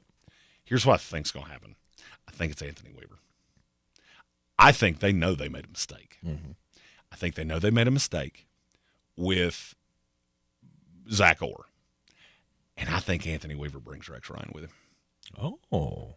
I said it yesterday, and I was joking to a point, but I really wasn't. And then when I said it, I started reading responses from Stephen Towle and other Baltimore Ravens going, this city would lose their minds. Mm-hmm. All right. I don't think you can hire Rex as the head coach. I don't think. And maybe I got it backwards. Maybe it's Rex and Weaver's the DC. I don't know. I think you're going to go nostalgia with Baltimore and then arranged marriage them an offense at the behest of Lamar Jackson. Because I think that's what this was all about. I fully believe, and have been told, that Steve Bisciotti went to Lamar Jackson and went, we can't do this again. You're our guy. Yep. We chose you here. I don't care how civil the relationship was. The unfurling of this season came from a disconnect between Harbaugh and Lamar. And I think Bisciotti went to Lamar and said, I want your input. I want to know who you want. I want to know what kind of offense you want to run. And I'm going to bring in a defensive guy. And it's going to be a guy that the fan base loves. Anthony Weaver is one of the most respected coaches in this league. And I don't say that because I know him. I know him because of that. Because when I got into this business, my objective was to really attach myself to people that are really smart and people that are really well respected. Because those guys give insanely good advice. It's not like he's sitting here telling me what the Miami Dolphins are going to run next week. He's been around this league a long time. He's forgotten more than I'll probably ever know. And I can't help but think that in a market that is a little strange in Baltimore, because it's just different. It's not like New York. New York, bring me the best coach. I don't care if he worked here. I don't care who it is. Just bring me the best coach. Bring me someone that'll win. In Baltimore, they've had so many years of so much good, and there are so many Ravens type. It's almost like Michigan football. And yes, before anybody asks, I did consider Jesse Minter. Mm-hmm. I don't think he's ready for a head coaching job either. I don't think he's getting one. I don't think he's ready for one. Right. If you don't understand why I'm saying that, Google it. You'll find it pretty quick. The more I've gone down the rabbit hole, the more I can find a but to hire everybody else. But you've got a fan base that's at kind of a breaking point here because they walked into the season thinking this is Super Bowl. Mm-hmm. They're also looking around this roster going, man, we got old fast. And that happens in the NFL. You're one bad year away from fired. Because a year ago, if you had told me that John Harbaugh was going to get fired by the Baltimore Ravens, I'd have said you're smoking crack. Mm-hmm. But here we are. And I think Bisciotti's going to take a shot on his guy, and he's going to give Anthony Weaver his first crack at a big job, and he's going to bring a couple big names with him. And I think it's Rex, and I think it's – you're going to say I'm crazy when I say this. I think it's Cliff Kingsbury as the OC. Really? Why would he not get a head coaching job? Cliff. I've asked two people I trust about Cliff Kingsbury getting a head coaching job in the NFL. One of them laughed, and one of them sent back UGH. Ugh. Wow. Okay. Is there a possibility he gets a job? Sure. You're going to have to draw me to which one it is because I can't figure it out. I think he's going to be an arranged marriage with a coach, and I just keep looking at Baltimore going, that's the team that's not afraid to spend the money. Yeah. Because it's going to be expensive to get everybody I just said. Now Weaver less than the other two. And how does a coach react to that? Like Anthony Weaver. Anthony Weaver would want that. He would want them to tell him what offense to run. Because you're taking away the only objection I have about the job. First of all, he knows Lamar. Mm-hmm. He's on the staff when Lamar was coming up through Baltimore. I'm just talking about arranging. But I'm not an offensive guy. No, right. I'm talking about arranging the marriage between a head coach and an offensive coordinator coming from the GM, I guess. How would a coach react to that? Depends on who the coach is. Yeah. But do you think Anthony Weaver would be open to that?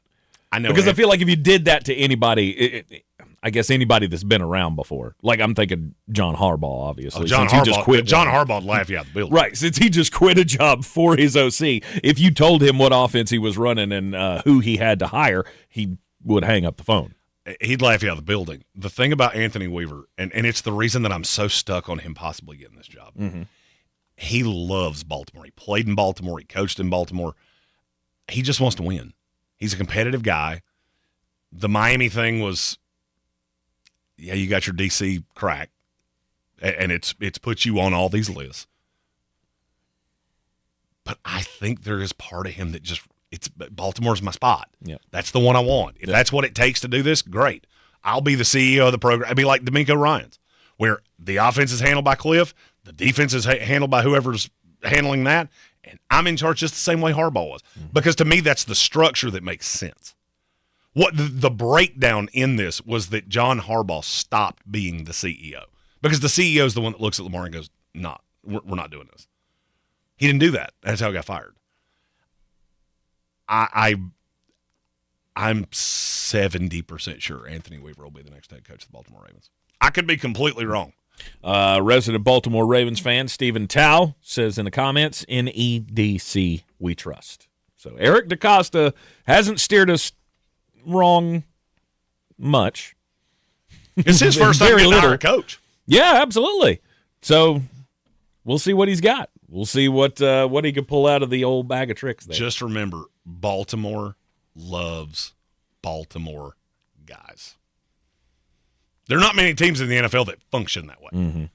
Because so many teams are so transactional because you have a different head coaching staff or a different full coaching staff every 5 years. Baltimore's not that way. Eric DaCosta's been in that building, I think, 26 years. Ozzie Newsome was in this building forever. He had been there since they were the Browns. They're very loyal, by the way, other 31 NFL teams. Maybe look at that and go, I wonder if we should be more like that. Jets! Sorry. I just had a little hairball there.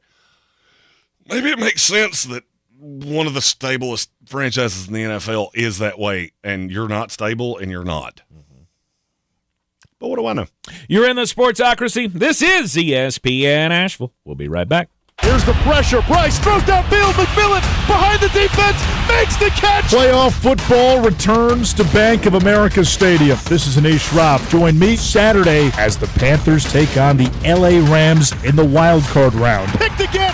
Mike Jack takes it in for a pick six. Pre-game coverage comes your way at 3:30. Kickoff at 4:30 on the Carolina Panthers radio network. Asheville's home for the Panthers. News Radio 570 WWNC.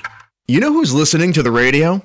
Voters. Lots of them. So if you're running for office, this right here, great place to reach them. And it's not like social media where people are just swiping through ads. With radio, they're engaged. Plus, it's 1/10 the time and cost of video. Don't just campaign. Connect with millions all over the country, even thousands in the smallest communities with radio. Call now and be on the air in just 48 hours. 844-844-iHeart. That's 844-844-iHeart. News has never been so important. We've got breaking news from Capitol Hill. And iHeart makes it so easy to stay in the know with 24/7 news on iHeartRadio. A major breakthrough in medical research. Live around the clock, so you're never more than 3 minutes away from the stories that matter most. Extreme weather is impacting millions. 24/7 news, right at your fingertips with the free iHeart app, where you can now make 24/7 News a preset for even quicker access. 24/7 News on iHeartRadio. This is J.W. Whitley, General Manager at Parks Ford of Hendersonville. Our value of commitment. Committed to you as our customers and the community that we serve. To do better, be better every day. That's the Parks Promise. Experience the Parks Promise today at parksfordhendersonville.com. Did you know that Ingles sells more organics than any other grocery store? Or that they run their own dairy? Or that they only serve USDA Choice and Prime meat? Or that they donate 3,956 meals a day to local food banks? Well, now you do. It's all in the bag. I'm Coley Duffy. I'm Cody Ward. And we're the Chainsaw Brothers. Actually, we're cousins. A few days after Helene, we was in the driveway having a couple beers, waiting on the power to come back on. And we heard so many people calling, needing trees removed, and couldn't afford it. So I called my dad to borrow a chainsaw, and over the next few months, we cleared trees for our neighbors. Our business was born out of wanting to help Western North Carolina get back on our feet. We are fully insured and licensed. We keep our promises, meaning if we say we're going to be there, we'll be there. In these parts, we live how we were raised. When you call the Chainsaw Brothers, you're not a customer, you're family. We're good at what we do, and we do it for a reasonable cost. For all your chainsaw needs, call the Chainsaw Brothers. 828-316-1013. Or find us on Facebook. See how we treat our family. Are you still covered up with storm damage and debris? Call us about our daily rates at 828-316-1013. That's 828-316-1013. We're the Chainsaw Brothers, and with our neighbors, we are Western North Carolina strong. Woohoo! This football season, Bear Smokehouse Barbecue is where the fans feast. Catch every game Thursday, Saturday, Sunday, and Monday on big screens with booming sound, cold drinks, and the best barbecue in town. Bring your crew and tackle the game day grub package. A dozen wings, a pound of pork or chicken, a full rack of ribs, 3 pints of sides, and slider rolls, feeding 4 hungry fans. Whether you're cheering for touchdowns or just here for the ribs, Bears is the ultimate game day destination. Bears Barbecue in downtown Asheville, your home for football, where the fans feast.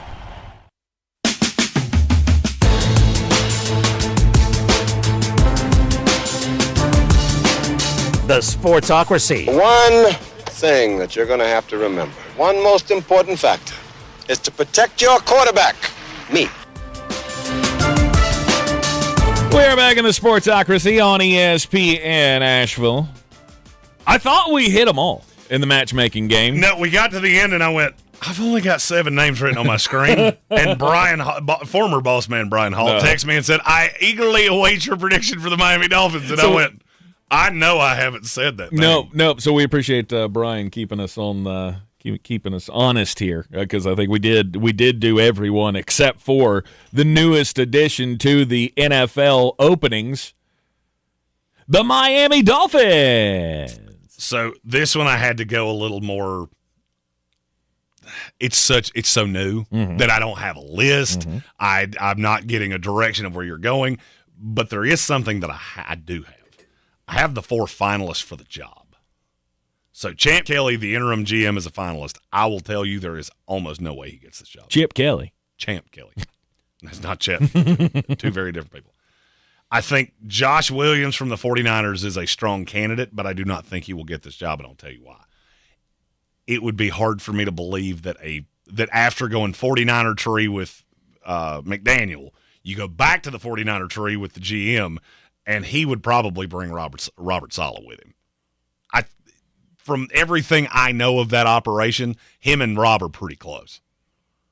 So I don't think it's Josh Williams. How the hell do you sell that, though? How would Robert Saleh? How would you sell that to the Miami fans after they watched him suck with the Jets? It's the Jets. Hey, you remember when they took Adam Gase, who was not good with us, but not terrible, and they made him look like Bozo the Clown? Watch us do this in reverse with Robert Saleh. That's how you sell it. Ooh. Question, Mr. Ross. How are we that much different than the New York Jets at this moment? You're more. They're not the Jets.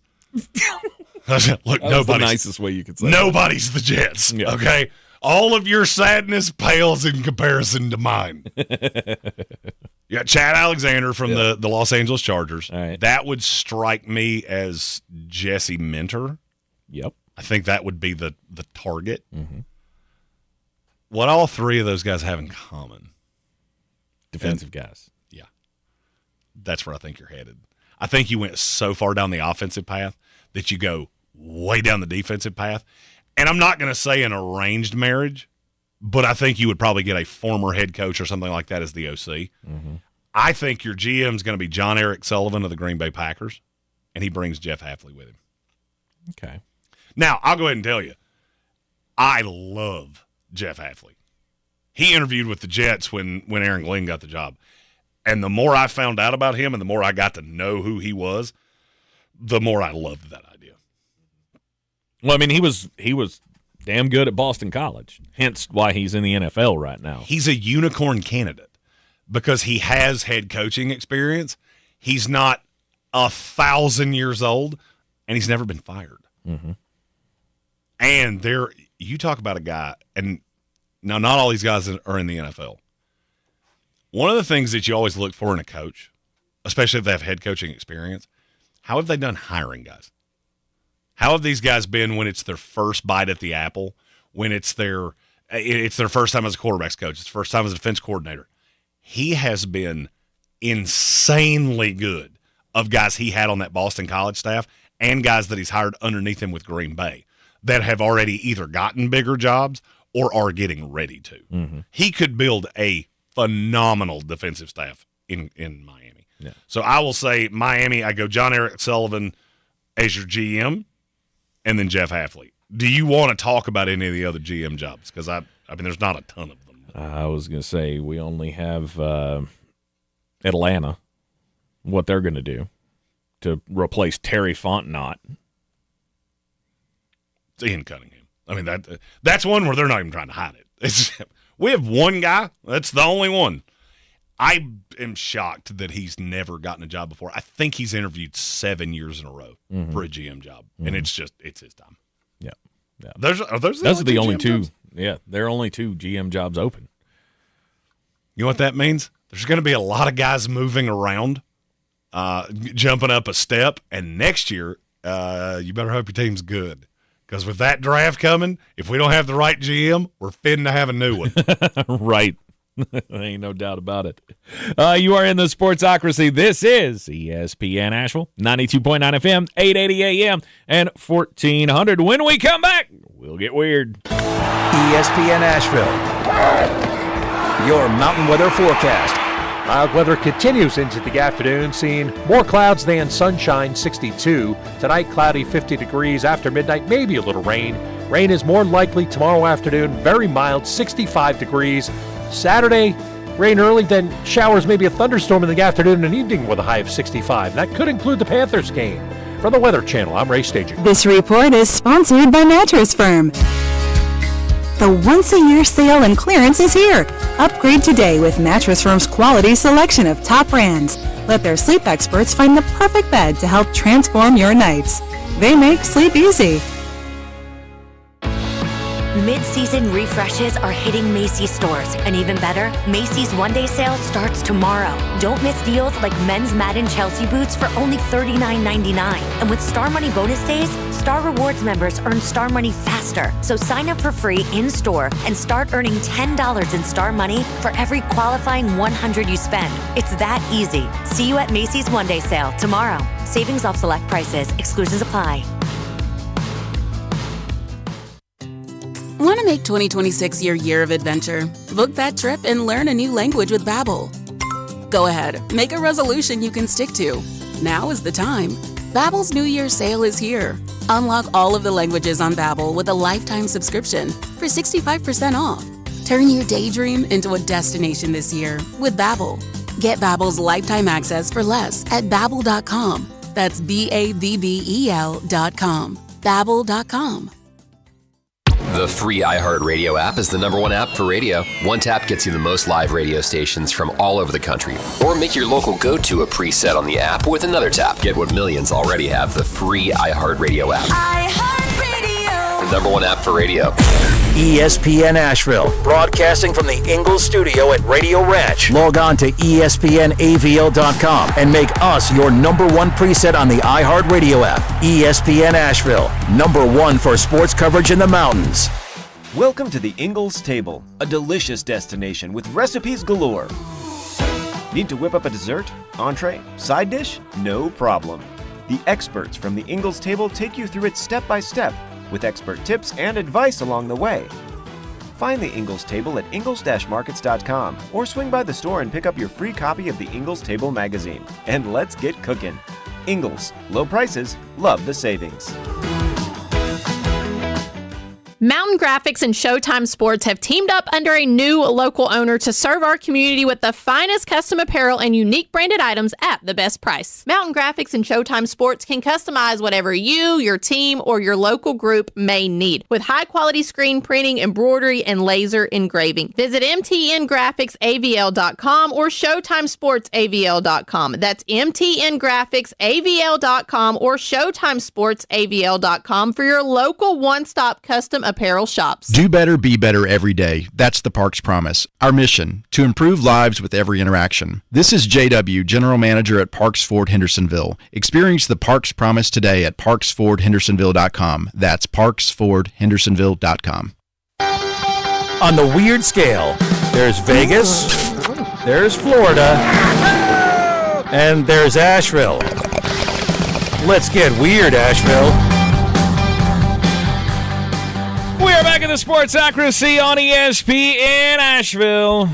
It's time to get weird, and let's go down to Louisiana for this one.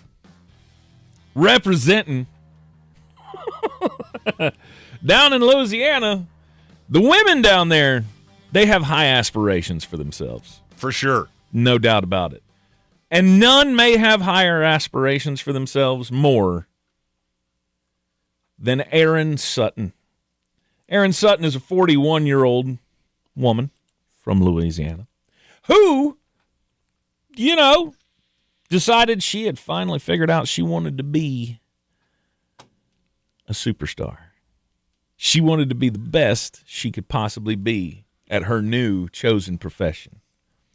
The only problem is she didn't have a place to perform this other than in someone else's pond. She wanted to be a mermaid. Yeah. January 6th, law enforcement in Louisiana called to the home of these two unfortunate souls who just happened to attract Miss Sutton to their property, who she had decided she wants to be a mermaid. And they know that because when the police said, "Hey, ma'am, you can't swim naked in somebody else's pond," she screamed back at them, "I'm trying to be a mermaid." Well,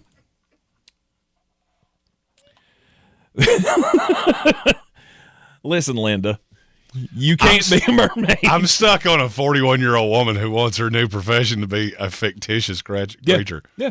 You know what? When I have my midlife crisis, which is T-minus 14 months and counting, I believe I will live out my days as a Sasquatch. Mm-hmm. Mm-hmm. You'll know when you go out in the woods and just hear loo loo loo loo loo loo loo loo. Yep. That's me. They eventually did get her out of the water. There was no information given about the state of her being as far as her intoxicated state. But I have to imagine drugs were involved. I mean, I would think so. Mm-hmm. I want to be something that doesn't exist. You know what? I mean, it also doesn't help your case when they say, "Hey, you can't swim naked there," and she's like, "Well, I want to be a mermaid," and they try to get her out, and she, kicks one of the cops because that's an extra charge. Congratulations, you are now incarcerated. And I haven't seen this story, which means I haven't seen a picture, but just off the facts as they have been presented to me, I'm gonna say I believe she's a big damn mermaid. Mm-mm. There are certain entities that are using AI. Not us here at iHeartRadio. We're guaranteed human. But many other entities are using AI to facilitate their jobs, make their lives easier. Yep. There are certain people that shouldn't do that. Okay. And I believe I have found numero uno. Mm-hmm. This story comes to us from Heber City, Utah. It's courtesy of the Fox station out there, KTSU. Fox 13. The police department in Heber City has found this program. It's called Draft One. And what it does is it takes the body cam footage from a stop, and it will convert that using AI into a police report. And they have been testing this out over the last 2 months. Well, they have found one potential large problem with Draft One. Apparently, it's very easily confused. Okay. On a recent call, police report was generated, body cam software, and the AI report software picked up something in the background. And in the report, this was a traffic stop of some kind. Although I don't know, knowing how this story ends, I'm not sure it was a traffic stop. Maybe the writer took some liberties here. Not sure. Maybe AI wrote the story. Maybe AI you beat me to it. Maybe AI wrote the story. Some kind of stop. Police officer engages with the suspect. Yep. Catch their written statement, which they notated perfectly. The statement was exactly right. Then something strange happened. The police officer turned into a frog. Oh. Would you like to know why that happened? Why? Because there was a television in the background playing the movie The Princess and the Frog, and the body cam picked it up, and the body cam thought the other responding officer turned into the frog on television. Nice. I don't think that draft... you know what? I don't think you're there yet. I see where you're headed. Cut down on paperwork, make it easier for our brave men and women in blue to do their jobs. But that could end really badly. Really badly. First time somebody walks in on someone viewing adult material. That police report is going to be a lot of fun to read. Oh, it's going to be hilarious. And we will bring it to you here in the Sportsocracy. Over under 3.5 uses of the word gibbers.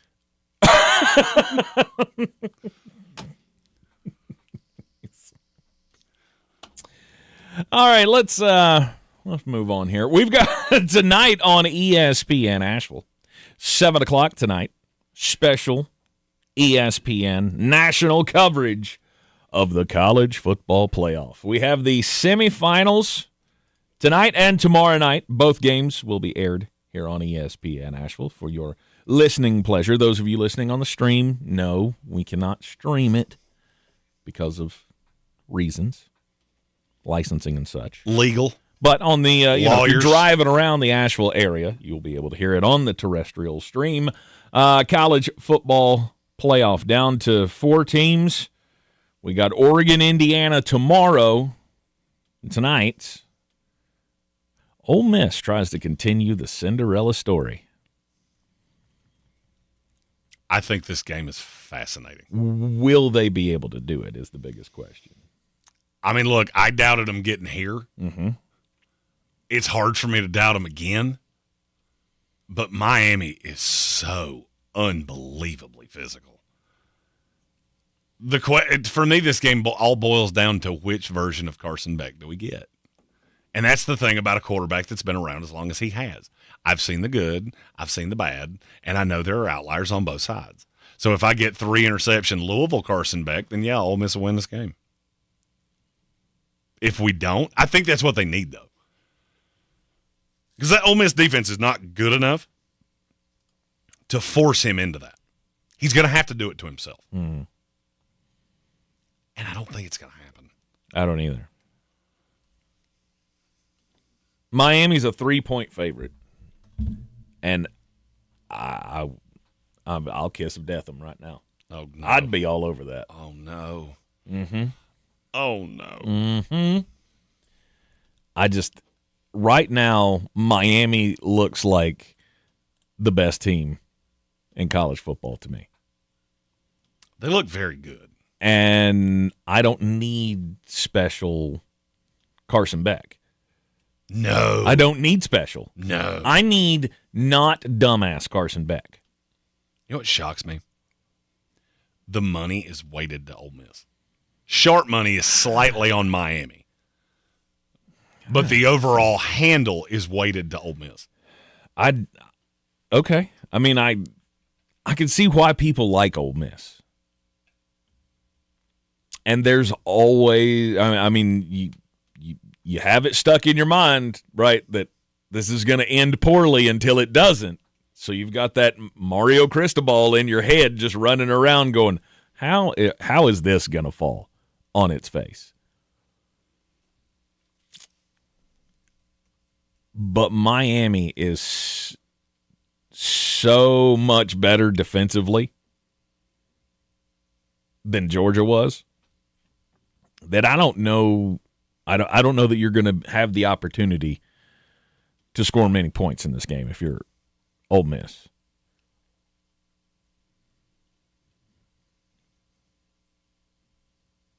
I feel like the Miami Hurricanes should be a bigger favorite than 3 points.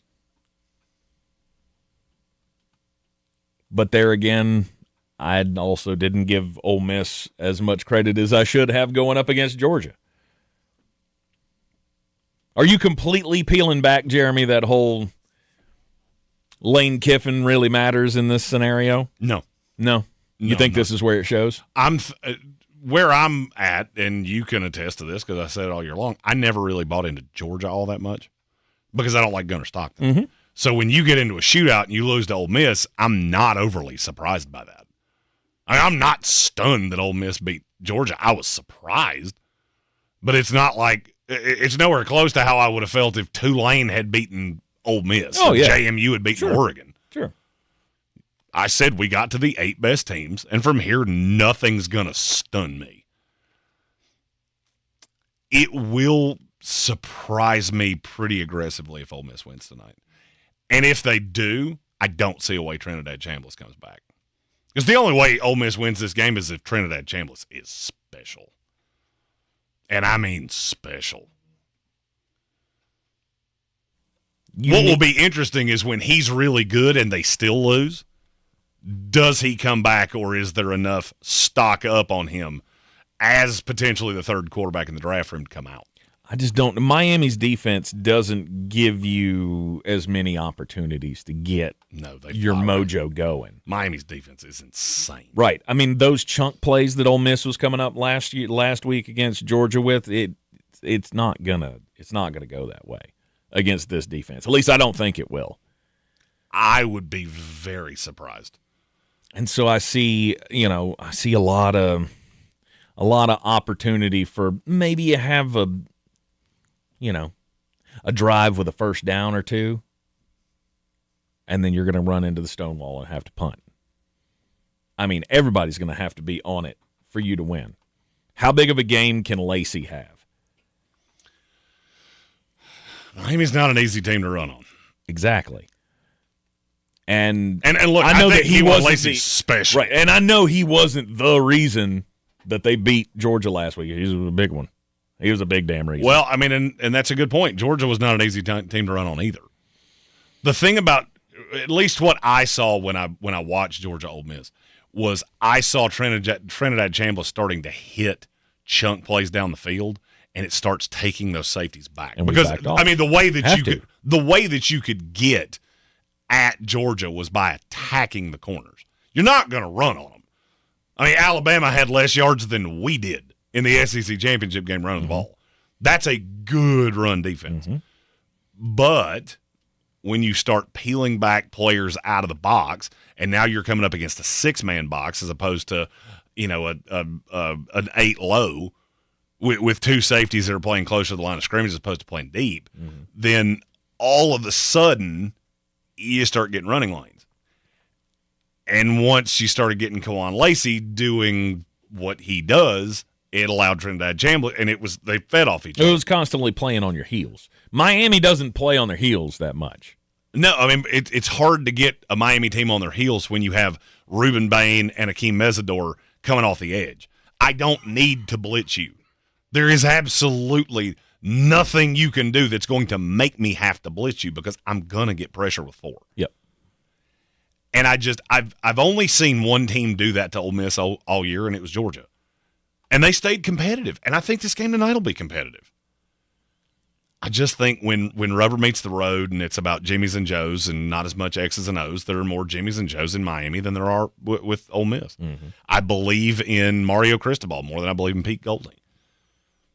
Now, there's something that does need to be said, and it's been said a lot.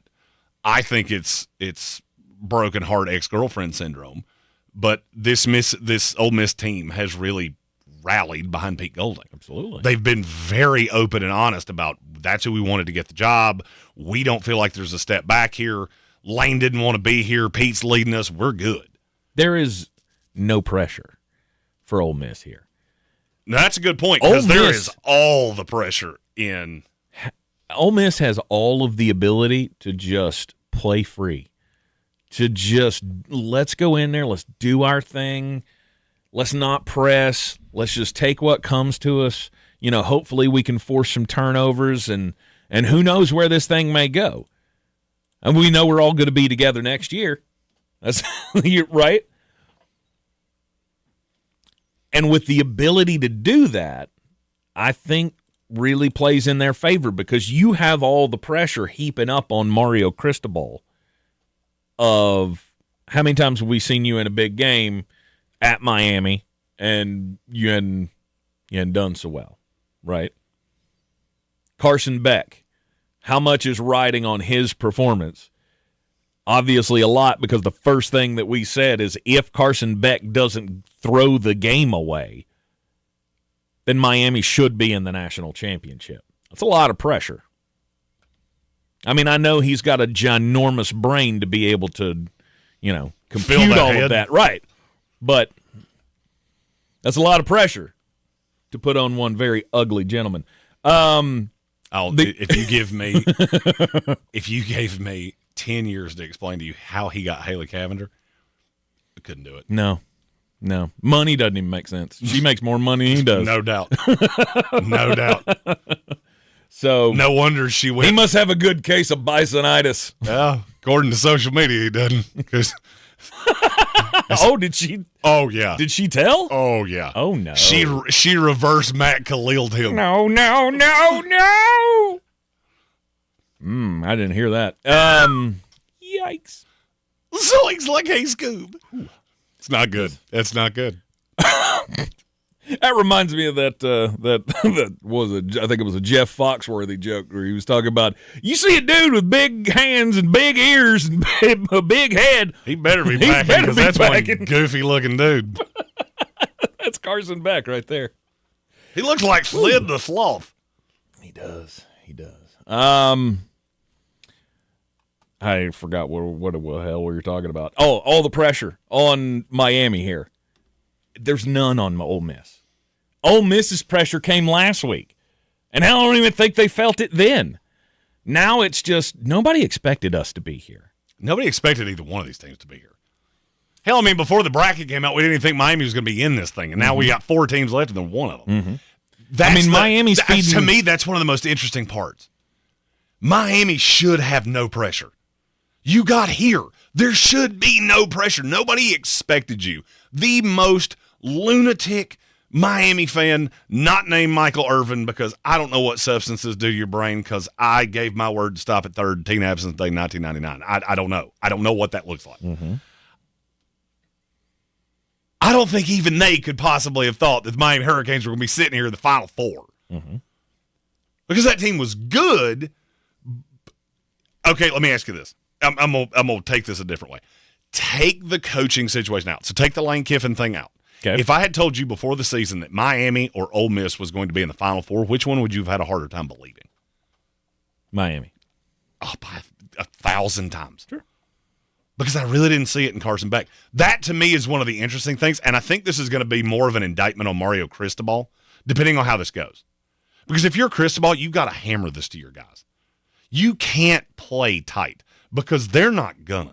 They're playing footloose and fancy free. Because when their coach dipped out, we thought, yeah, they're going to get that one over the pissed off Hurricane, but they ain't beating anybody else. Then they beat Georgia in what was a de facto Georgia home game. You really have to emphasize to these young guys, you cannot let the pressure of this moment get in your head. Because that's when Carson Beck wilts like a flower that's been watered with gasoline. You've got to stick to a very specific plan. We're going to run the ball. We're going to punt the ball when we need to. We're not going to chase points. Our defense is good enough to stop them. I have seen it happen. Miami's defense, this is going to sound a little wild when I say it. Miami's defense might be the best one Ole Miss has played. Possibly. I'm looking at their schedule, and I can't tell you one that I'm staring at that I would take over Miami, at least personnel-wise. I think Georgia's close. Georgia looked pretty good for 3 quarters. I can tell you for a fact. As somebody who watched it last week against this Ole Miss team, not that one. Not that defense. That defense ain't as good as Miami. Oklahoma. I mean, Oklahoma's kind of built like – Oklahoma's built like a Wish version of Miami. Okay. But, I mean, do I think they're even in the ballpark of as good? No. On Monday when we were talking about the college football playoff in the daily draft, and I told you that I had no interest personally in any of these teams. Nothing about any of these teams makes me want to watch the semifinals, historically speaking. I feel like everything changed for Miami when they won. When you won the first game in the playoff, and everybody went, "Oh, look at the upstart ACC team. Look at them doing some stuff, making a pretty good statement against Texas A&M." And then you came out and you beat Ohio State, which, I mean, other than, let's just say, I believe most people believe that was the best team in the country. Right? Nobody cares about Indiana, like on the grand scale of things. I think anybody that knows college football knows Indiana's best team in the country right now. Sure. I mean that. And I'm not talking about SEC bias because they lost in bowl games, and I don't care about any of that. I mean, I hope you're talking about real fans. Yes, I'm talking about people that know what they're looking at. Sure. Yeah, you take your fan allegiance out. No doubt. If you're somebody like me, my team sucks, so I can watch this with a completely level head. Indiana's the best team I've watched. I think Oregon's the second best team I've watched. Miami's the third best team I've watched. Ole Miss has that high side. They're the one that, if you told me we didn't get the 4 best, I mean, we played here, so you earned it. But if you told me you don't have the 4 best teams, okay, that's the one where I'm going, I could get there. Ohio State gets the wink and the nod of everybody knows you. Right? Mm-hmm. Everybody knows you're talented. Everybody knows your coach. Everybody knows your story because you've been up there and you've been doing. They were the big bad dog, and you beat them. And I think that changed the expectation, especially with who you're playing. Maybe I'm wrong. But when everybody looks at Miami and Ole Miss and you're picking your favorite, who's going to win this game? I have a real hard time believing that most people are not going to say Miami.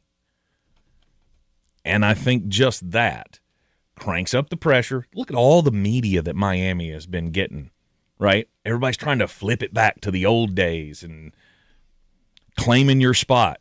That's how many times have we just got on Miami since they came into the ACC because they haven't won a single thing since they were in the Big East. That's my biggest fear. My biggest fear with Miami is that tonight, it ain't going to just be Michael Irvin. You're going to have Ed Reed. You're going to have Edger James. You're going to have a ton. And look, they've had a bunch before. Mm-hmm. They had a bunch at Texas A&M. Mm-hmm. I think it's fivefold tonight. Maybe that's enough. Maybe that's enough to push you over the edge, but it also could be enough to make you wilt. Yeah, you just look around and go, my God, there's 20 Hall of Famers standing on the sideline. Yeah. And then you just crumble. And that's my fear with Carson Beck. I think we will know where this game is headed 10 minutes in. And I firmly believe that. Mm-hmm. Miami Ole Miss tonight is going to be a lot of fun. I'll watch it. Told you. It's going to be great. I hope nobody wilts to the moment because both of these teams, both of these schools have so much to fight for. But in the end, even if they lose, I'm not sure that either of them faces any kind of a reprisal for it. So maybe they both get to play loose. Who knows? You're in the Sportsocracy, and this is ESPN Asheville. ESPN Asheville, your mountain weather forecast. Mild weather continues into the afternoon, seeing more clouds than sunshine, 62. Tonight, cloudy, 50 degrees. After midnight, maybe a little rain. Rain is more likely tomorrow afternoon, very mild, 65 degrees. Saturday, rain early, then showers, maybe a thunderstorm in the afternoon and evening with a high of 65. That could include the Panthers game. For the Weather Channel, I'm Ray Staging. This report is sponsored by Straight Talk Wireless. Don't let data limits hold you back from being the gift master in the family group chat. Switch to Straight Talk Wireless and get real unlimited data on Verizon's 5G network. Straight Talk, available at straighttalk.com or Walmart. Starting Monday, this is what you'll sound like after winning $1,000 in bonus bucks. Oh my goodness! Oh, nice. I can't believe it. Get ready to win right here. Win $1,000 on ESPN Asheville. Looking for a career with stability and purpose? NC Department of Adult Correction is hiring correctional officers statewide with benefits, paid vacation, and opportunities to grow within the field. Learn more. Visit dac.nc.gov/cojobs. Don't you wish your life came with a warning app? That dog does not want to be petted. Well, life doesn't always give you time to change the outcome, but prediabetes does. Take the 1-minute test today at doihaveprediabetes.org. Brought to you by the Ad Council and its Prediabetes Awareness Partners. This is ESPN Asheville, Asheville's #1 sports station. Coming up the middle on a blitz, he throws to the end zone, touchdown! Beer City's Tar Heel Station. Off the back, Wilson comes soaring in to to dunk it home. Home of the Sportsocracy. He said, Kyle Shanahan asked, why isn't tic-tac-toe named Hugs and Kisses? Hugs and Kisses. Now that's all Take's going to call it. Live from the Ingalls studio, weekdays at noon. ESPN Asheville. It's the moment you dream of. The moment you work for. Train for. Run wind sprints when nobody's watching for. The moment when hours of gym time, court time, prep time, all culminate into this time. The moment when millions of bounces, blocks, and boards all add up to this. Your moment. Ingalls, we're with you every step of the way. This football season, Bear Smokehouse Barbecue is where the fans feast. Catch every game Thursday, Saturday, Sunday, and Monday on big screens with booming sound, cold drinks, and the best barbecue in town. Bring your crew and tackle the game day grub package. A dozen wings, a pound of pork or chicken, a full rack of ribs, 3 pints of sides, and slider rolls, feeding 4 hungry fans. Whether you're cheering for touchdowns or just here for the ribs, Bears is the ultimate game day destination. Bears Barbecue in downtown Asheville, your home for football, where the fans feast. Selling your home? Don't settle for average. Our real estate team at Clarissa Sells WNC and eXp Realty offers Zillow Showcase, an exclusive AI-powered listing experience available to just the top 10% of all listings in our area. With immersive media, cutting-edge design, and elevated marketing, Showcase listings, they go pending quicker and sell for up to $9,000 more than standard listings. Ready to stand out in a crowded market? Give our team a call today, 828-774-6343, because your home deserves the spotlight. This is where it starts, where your story begins. This is the trail you blaze yourself. And step by step, you get stronger, faster, better. This is where it starts. How will you finish? Ingalls, we're with you every step of the way.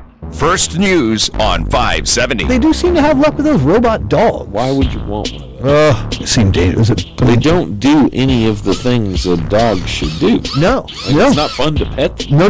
They're not cuddly. Weekday mornings at 6. If that thing jumped on you on the couch, it'd probably break you. Oh, I'd throw it across the room. Can you imagine? Like titanium. No, yeah. Come on, Toaster Boy. That's you right. Gotta get down. That's Toaster Boy. On News Radio 570 WWNC. Sure, you know Appalachian Motor Coach is the official shuttle sponsor of the Living the Dream Tailgate Tour. But did you know that they can get you anywhere in style? Weddings, bachelorette parties, corporate gatherings, family reunions, Appalachian Motor Coach makes the ride part of the fun. Luxury seating, climate control, and none of the stress of parking or driving. Appalachian Motor Coach gets you there relaxed, on time, and ready for the party. For more information, visit them at AppalachianMotorCoach.com. Appalachian Motor Coach, the best memories start on the ride. Selling your home? Don't settle for average. Our real estate team at Clarissa Sells WNC and eXp Realty offers Zillow Showcase, an exclusive AI-powered listing experience available to just the top 10% of all listings in our area. With immersive media, cutting-edge design, and elevated marketing, Showcase listings, they go pending quicker and sell for up to $9,000 more than standard listings. Ready to stand out in a crowded market? Give our team a call today, 828-774-6343, because your home deserves the spotlight. Asheville's #1 sports station, ESPN Asheville, WPEK, W225CJ Fairview, WMXF Waynesville, and iHeart Radio Station. Guaranteed human. Live from the Ingalls studio. I can't wait to play with myself every day. The Sportsocracy. Damn the devil to hell! Let the big dogs eat! Let them on the field! Come get you some of this. Fire them cannons! By golly, put more powder in those things. He couldn't take any more disappointment. Oh my God, the Jets killed him.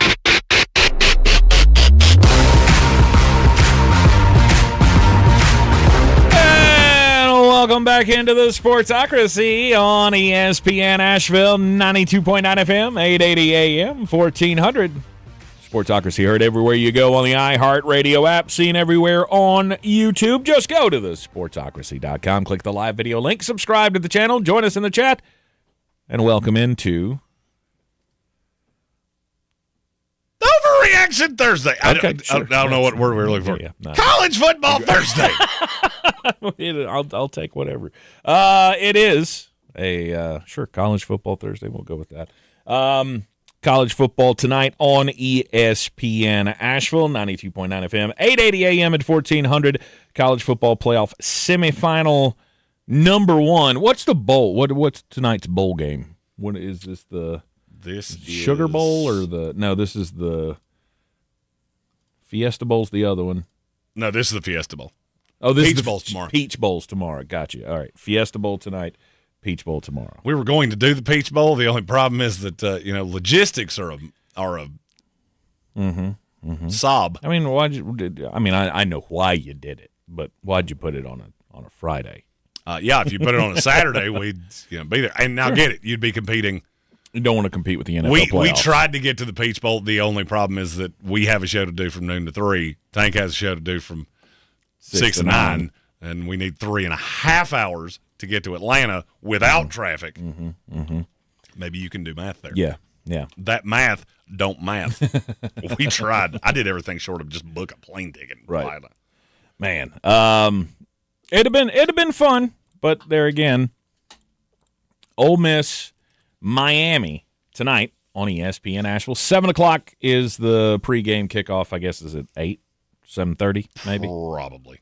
I am going to do a live stream, a live viewing party, if you would like to join there, Mr. Spencer, from the confines of your docile. I may be able to make that happen. I was going to do one tonight, and then I went, wait a minute. It makes all the more sense to do it this way. Mm-hmm.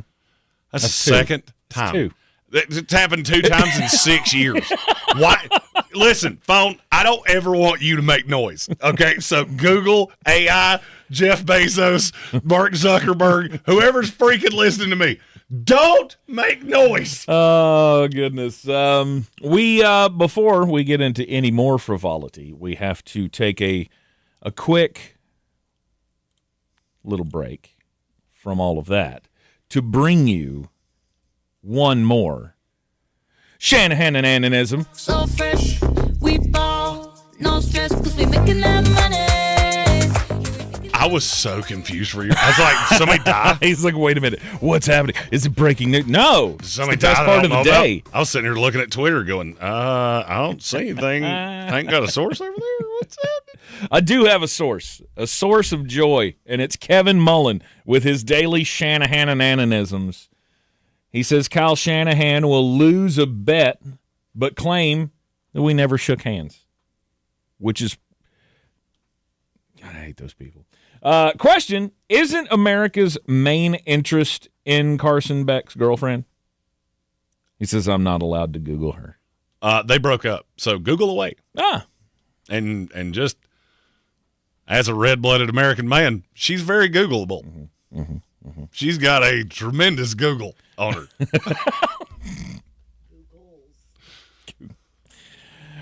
Oh, I didn't talk about the Googles. Yeah, no, we don't. Can't do that. We all know. Had to turn it into one singular. I can't want to say cylindrical. Yeah. I don't know why. You got bisonitis on the brain. Apparently I do. I'm still stuck on Matt Khalil Sue and his wife. Like 3 Coke cans deep. You stop telling people that I have the just hammer. Well, scares them away. Not all of them. Not all of them. Well, that's true. Might scare the ones you want away. Oh, but Miss, I want to be a mermaid. She's all about it. Look, to any of the exes of my past, if you want to tell people that, you feel free. You're lying. Jeremy's like, go ahead and tell that lie on me. Now, don't do it under a rain cloud because you might be struck by lightning. But lie away, baby, lie away. Gambit fan says, can confirm. Very Googleable. Oh, yeah. Yeah, those two do fall in. Yeah, we're talking about the Cavender twins here because he dated. Was it Hannah? Haley. I thought it was Haley. Yeah, Haley. Somebody said Hannah in the chat. I thought it could have been. I don't know. I really, honestly don't know what either of them do. Are they still volleyballing? Well, they never volleyballed. They were 2 basketball players. Oh, they were See, exactly. Like I've seen pictures of them, but they were at Kansas State, I think, and then they went to Miami. Right. Yeah, and now they're volleyball players. And now they're at every single event. Hey, that's that pretty girl from Miami. I don't know what she does other than be pretty. Hey, that's all she has to do. Here's honestly. all I know. We're one. If never mind. No good. We both started going down a path like, you know what? We should probably just steer this back in. No, what I was going to say was it was going to the chat. I go. It's always where the fun happens, in the YouTube chat. Anyhow, we do have both college football playoff semifinal games for you here on ESPN Asheville tonight. The Fiesta Bowl with Ole Miss and Miami, and then tomorrow we'll have the Sugar Bowl. No, the Peach Bowl. There you go. Down in Miami. I'm stuck on the Sugar Bowl. I can't get it out of my mind. Is it the Sugar? Is it the Sugar? I think it's the Sugar Bowl. The Sugar Bowl was the one your team played in. That's the funniest part of this. Yeah. That game's already happened, and you watched it because your team played it. I did. But I didn't get to celebrate this time, so I wasn't pleased. It didn't register in the old. Kevin Mullen, this wasn't a Shanahanism. It wasn't a super chat, but it just deserves to be said. I'm sure Abella has a ton of X's. If that's one of those, if you know, you know. There are a lot of just dirty things around the Miami program, and I'm fine with it. As somebody that doesn't care all that much about my college football team anymore, it's fine. Mm-hmm. Do me a favor. Don't Google that on your iHeart computer, or it will be the Jeremy Green show by the beginning of the next break. I don't even know what you just said. It's probably better that way. Yeah. I would say I was going to explain it to you, but I'm not going to. I'm still waiting for it to pop up in my YouTube feed so I can see what he said. Because I didn't hear it. Day started today with Mike McDaniel being fired by the Miami Dolphins. Yep, he gone. So now all the coaching positions open in the NFL. There's 8 of them. Josh Grizzard got fired today by the Tampa Bay Buccaneers. So there's an OC job open for anybody who wants a one-year job. I think everybody got fired from the Tampa Bay Buccaneers staff. Except who else did Todd we Bowles. fire? The special teams coordinator. Oh, good. Well, he definitely needed to be gone. Charlie Strong, who I'm not gonna lie, I saw that name and went, we're still doing that. Oh, yeah. He found another place in the state of Florida to employ him. I think he's worked for all of them. I think he's been with us for a few years. And now that I see that he was coaching the cornerbacks, makes all the sense in the world. Anybody want to know whether or not you need to hire Charlie Strong for any coaching job? Go watch Kendall Vildor's tape from this year. And then tell me whether Charlie Strong needs another job doing anything coaching. Senior offensive consultant Tom Moore also retired. Oh, well. You remember 87 years old. Yeah, he was 4 years older than Jerry Jones. 62 years of coaching. His career was almost old enough to retire. If he'd have stuck it out 5 more years, his career would have been retirement age. Yes. Now, he would have been 92, so I don't think you necessarily needed to do that. I don't know that we were really leaning on Tom for a whole lot, but I'm glad they felt the need to get him gone. And when your YouTube updates, do not Google what Kevin Mullen told you. I will not. But now on your own personal time, sure. Mm-hmm. But just be aware. I would like to just throw this out there though for my NFL team. If in the future at any point you have another one of these instances like Tom Moore has been hanging around and he's got a job with the organization, maybe you should just part ways with him quietly, because the fact that you had an 87-year-old man on your staff really just further ticks me off. I remember when they invented football. It was a good day. It was a Tuesday. I was having a butterscotch candy. Mm-hmm. Mm-hmm. Good day. I just feel like it's not the time, right? We're trying to, have a serious organization here. Maybe somebody who played football with Charlie Choo Choo Justice should not still be coaching in any fashion. Just a thought. Just a thought. What's next? I believe it's time we in the next segment, Mm-hmm. we mock the mock. I want to hear your your mock draft from yesterday. Look, it's very early in the process. No doubt. For me to have too many really strong held beliefs of you screwed this up. But I'll do my best. I'll do my best to try to find fault in what you came up with yesterday. I also want to talk about some of the best of the rest, because there were players that I was asked about, well, why did they not get in? I mean, I still don't understand the Anthony Hill thing. Like, did he fall that far on everybody's boards? Because he's another one of those that everybody, this is the best linebacker in college football 10 months ago. And now, he might get drafted in the first round. Put it this way, on the PFF board, Anthony Hill is, I want to say, somewhere in the 40s. Oh, my. 42. Wow. I feel like that's a big I have him higher fall. than that. There are people who had him lower than that. I was going to say, though, I mean, I think I remember seeing mock drafts, probably from PFF at the beginning of the season, that had him in the top 10. Yeah, when you can't rush a passer, which he didn't do well this year, and you're not good in coverage, that does kind of run afoul when you're an off-ball linebacker. Right. But we can definitely talk about him. We can definitely do that, yeah. Sure. We'll take a quick break here in the Sportsocracy on ESPN Asheville. 92.9 FM, 880 AM at 1400. Mock in the Mock. You got a problem with what Jeremy did in his mock draft yesterday. Throw that into the YouTube chat as well. All across the Tar Heel stage. Tar Heels on the run. Trimble to the cup, layup, Callan in the foul. This is Carolina basketball. Long rainbow three, nothing but net from the rookie. To Trimble, he'll try another triple. Counted. The home of the six-time national champions. Drives and hammers it home. Hello, young fella. This is your radio home for the Tar Heels. Asheville's home for the Tar Heels is ESPN Asheville. Jesus didn't live passively. He lived on a rescue mission. As we step into the new year, the Daily Pursuit with Tim Tebow podcast reminds us that God has called us to more, to live on purpose and rise as conquerors. As followers of Christ, we're called to do the same, because discipline may be painful in the moment, but it produces a harvest of righteousness and peace.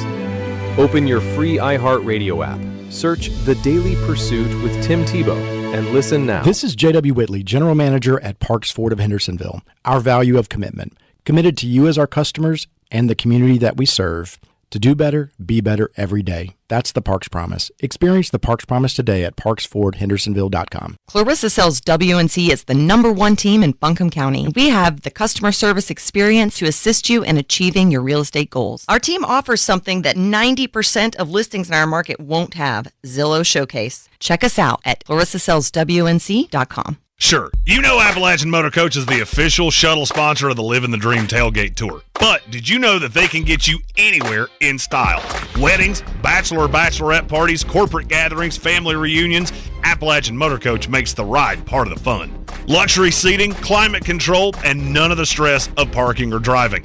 Appalachian Motor Coach gets you there relaxed, on time, and ready for the party. For more information, visit them at AppalachianMotorCoach.com. Appalachian Motor Coach, the best memories start on the ride. I'm Coley Duffy. I'm Cody Ward. And we're the Chainsaw Brothers. Actually, we're cousins. A few days after Helene, we was in the driveway having a couple beers, waiting on the power to come back on. And we heard so many people calling, needing trees removed, and couldn't afford it. So I called my dad to borrow a chainsaw, and over the next few months, we cleared trees for our neighbors.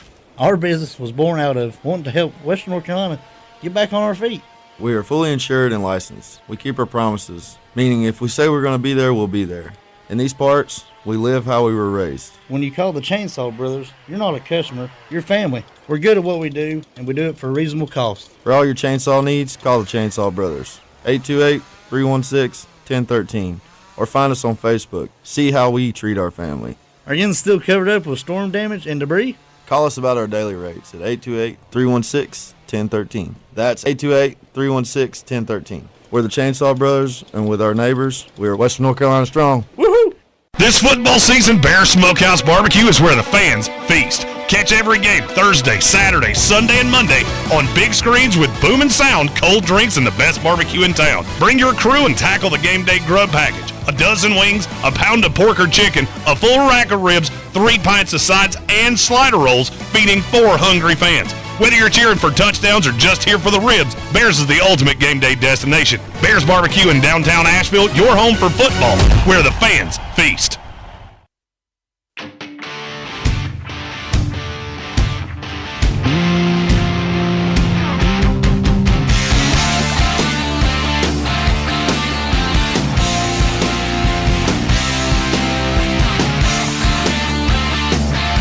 You're in the Sportsocracy. Welcome back into the program. Here on a Mock the Mock Thursday. We just got to have a, one of the unexpected fun times of hiring someone to run the business appropriately, right? So that all of the things work well, Mm-hmm. is that you can explain to them who Erin Hernandez is because she didn't know. That was a fun break. That was 3 minutes of yes. We went from Tim Tebow to who is Erin Hernandez, and now I have to apologize. Oh my God, that's a social media campaign if I've ever heard it. We tell her a name, show her a picture, and then poorly explain who they are in as few words as humanly possible. Pac-Man Jones. That one will be real fun. Oh yeah. That could be a thing. Pac-Man. Yeah, that was an interesting break, but I do have to apologize to Megan's husband because she's now going to have to watch all 7 of the documentaries about Erin Hernandez and just exactly what happened in that young man's life for the next week. So I apologize. When you see the timeline, look at about the 60% mark. That's when things are going to take a hard right turn.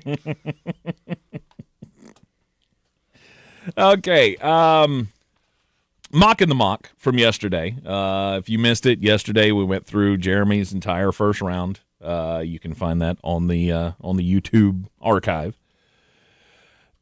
And I guess the first question, we'll start where we started at the beginning of the program. Of Jeremy didn't think I was too impressed with the Keldrick Falk pick for my Tampa Bay Buccaneers at 15. You should be. He's a really good football player. I like Keldrick Falk, and I would love to cheer for him for my football team. My only question is, why not a secondary player? Why not get that corner? If that's the biggest problem that you have, and everybody knows that's the problem that you have, and hell, you just had to fire the great Charlie Strong as your cornerbacks coach because they were so bad. What about like Jermod McCoy? Would you not run the risk on him coming off of the injury rather than taking the edge rusher? Who's he replace? Jamel Dean, who you're committed to, Benjamin Morrison, who you just took in the second round, or Jacob Parrish, who was the best of the 3, and it wasn't even close. I don't know how committed we are to Jamel Dean. You know, he was the 4th highest rated PFF corner in the league.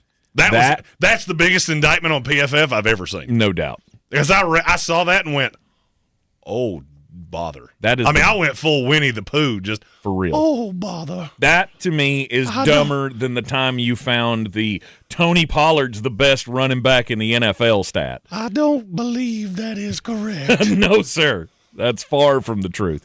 Jamel Dean is one of the worst cornerbacks in the entire league. Piglet, that is the dumbest thing you have ever said. Mm-hmm. And I really don't know how committed we are to him. Maybe we are. Todd Bowles, apparently he's one of Todd's guys or Jason's guys. Yeah, so that's the reason, though, is that so in mocks, it's the thing you always have to remember with mocks. I never do one this is what I probably should, though, now I think. This is what I would do. That's not how I do mock drafts. Mm-hmm. I have to take all those things into account. Right. Also, you're a team that is notorious for taking defensive linemen in the first round. We are. I mean, we swing and we miss so hard. And that was another reason. That was another reason why last year with the Emeka Egbuka pick, I wasn't too upset because at least we do that well. At least you do draft wide receivers well. And would I rather have a potential future star at wide receiver, or would I rather have another Joe Tryon Shoyinka? I think I'll sign up for the latter. Or the former, not the Now latter. we have people in the chat that are going down a rabbit hole of Gamut fan. Jeremy, I think your Winnie the Pooh impression is your best one. I need Winnie the Pooh as Donald Trump. We are going to take over Venezuela. It's going to be huge.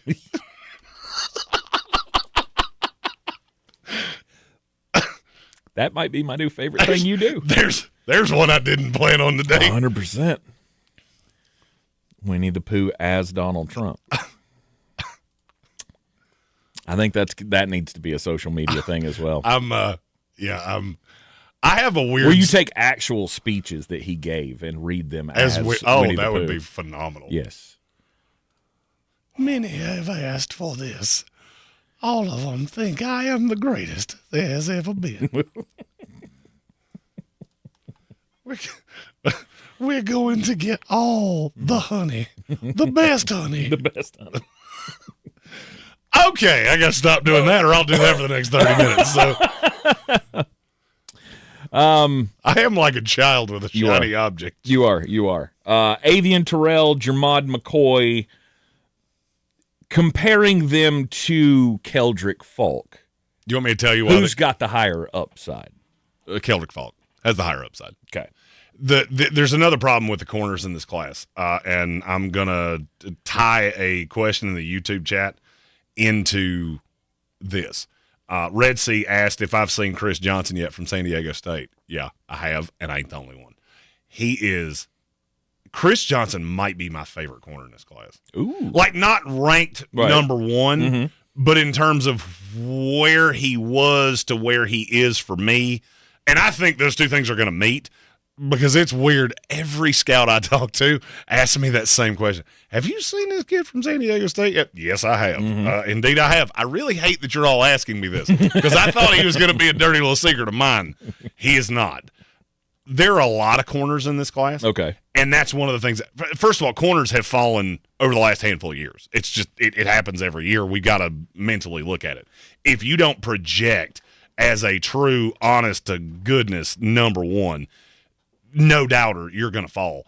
You also got to realize that we had Colton Hood jump up in this discussion this year. Mansour Delane really solidified himself to me. I'm higher on Mansour Delane than most other people are. Brandon Cisse from South Carolina, I think he's borderline first-round pick. Keith Abney, the second from Arizona State. Chris Johnson. Chandler Rivers, if you're looking for that slot guy. I mean, I think there's going to be 10 of them go in the top 75 picks. I just don't know that there's going to be one other than Delane that goes in the top 20. Okay. All right. Your brother from another mother, Jennings Dunker, made an appearance at the end of the first round. Dog. He is a dog. You got him going to the Seattle Seahawks at number 32. I have the few mock drafts that I have seen so far in the cycle. It feels like there's more hype on him than that because I'm seeing him up in the teens. I will struggle to believe that because what's going to happen is you're going to get into lateral agility drills at the combine, and he's going to be very lead-footed. And so teams are going to realize what I've already realized. And it's not even teams. I would say I'm closer to where teams are. That's more of a media thing because you watch him and go, that kid could be a tackle. There are a lack of tackles in this draft. So you've obviously got Fano, you got Maunoa, Lamu, Caleb Tiernan, and I'm really high on Blake Miller from Clemson. That's really the only five. After that, there's just a considerable drop-off. Mm-hmm. And then you get into like the Carter Smiths, the Isaiah Worlds. There's also a bunch of these guys that can wind up playing guard. So I think for me, it's not a knock on Dunker. It's not that I'm lower on him than everybody else. I think you're going to see it my way because I was on him really early. And so I've been watching, trying to just give me a reason to think you can play tackle. And he never did. Mm-hmm. So, I mean, if a team likes him better than Emmanuel Pregnon, which didn't do him any favors, his little star turn here in the last month or so, or longer, has, I think, pushed him down, and I can't get to a path where I don't have Vega Ione ahead of him. Mm-hmm. You honestly believe that the Pittsburgh Steelers would do it again? I mean, you have to have a quarterback. Where else are you going to find him? I don't know. I honestly can't answer that question. But the fact that the Steelers would once again be that team that goes, well, we really need a quarterback, so we're just going to possibly burn a first-round draft pick on a guy who's questionable. I'll say because he's questionable, but he's all right. So I'm glad you asked this way. Here's my fear, and I knew it was going to happen solely because it's at the same pick selection. It's the same. Absolutely. There's a big difference between Kenny Pickett and Ty Simpson. Ty Simpson's ceiling is exponentially higher, and I don't think his floor is any lower. So just because they're two, I was going to say it'd be hard for the floor to be lower. Well, just because they're two unexciting whites, don't blend those two together.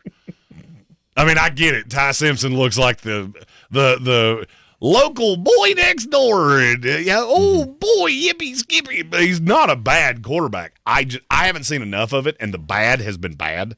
And I started really low on him. I also know about 100 Alabama fans that have been screaming for Keelan Russell since about week 6. Right. The good's good. It's just with Ty Simpson's going to be one of those that's a really interesting breakdown, solely because he shouldn't have come out. He came out because he didn't know where to land. He wanted to go to either Tennessee or Oregon. Well, Oregon's out of the quarterback market until Dante Moore tells him, I'm out of here, which makes me I watched the mock draft back last night. If Dante Moore's not there, I already hate this. There's nothing you can do that I don't hate. Yeah. And so I do think Ty Simpson, I mean, look, he's going to go in the first round. With him in this class, he's going to go in the first round. It's just a question where. Yeah. Trinidad Chambliss may go in the first round. That's new information.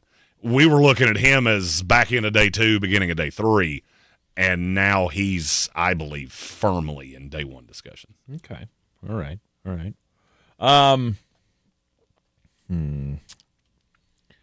There's a bunch of wide receivers in this class. This wide receiver class is nanners. I mean, because you just got to look at the ones that I couldn't get into the first round. Mm-hmm. So you had the what, 4? I think I had 4 in the first round. Tyson, Tate, Lemon, Boston. I couldn't get KC Concepcion in it because he's going to be very similar to what I said about Ladd McConkey. I think he'll be a good receiver in the NFL. He's a slot. Mm-hmm. No team should have a slot receiver unless you're Amon-Ra St. Brown. He's the one exception that proves that rule. I really like Elijah Surratt out of Indiana. You'll see him tomorrow night. I've already seen him. I already love him. Jacoby Lane. Mm-hmm. Jacoby Lane's one of those that 10 years ago, Jeremy, would be shooting fireworks and losing his mind over Jacoby Lane. Right. Because I love a big, fast receiver. I think Jacoby Lane has Denver Bronco written all over him. Chris Brazzell from Tennessee is big and fast. I really like Jeremy Bernard. A lot of people are really high on Chris Bell. I'm in like with him. I'm not as high on him as some others are. Mm-hmm. And then you get into Nick Anderson out of LSU, Deion Burks, Antonio Williams from Clemson, Malachi Fields, Zachariah Branch, who I haven't even mentioned yet. Zachariah Branch is basically Reggie Bush if he was a wide receiver. Eric Singleton from Auburn, Aaron Anderson from LSU, Ted Hurst, a name to just know out of Georgia State. There are a bajillion receivers in this class. And, I mean, we've had some come back. Deuce Robinson from Florida State is coming back. And I think he would have been a somewhere in day 2 pick. Wide receiver is just deep. It's depth on depth on depth. To be a first-round receiver, you have to borderline be special. Mm-hmm. I think the top 4 in this class can be special. Then there's a line of demarcation where I think you're a 2. You're a mid-ish 2 to a high-end 3. Mm-hmm.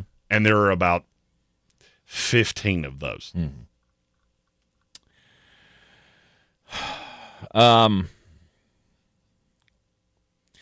I didn't see DJ's brother. Mateo Uiagalelei. I don't think he's first-round pick. I'm not 100% sure he's a second-round pick. I think he's one of those that's going to fall in right around 50. And I will tell you, and I'm going to tie two of these together because there's another player at Oregon that I do want to talk about, Amari Washington. I've read this book before because he was probably the highest rated player that didn't go in the first round of the mock, because I've got Amari Washington. I want to say he's my 23.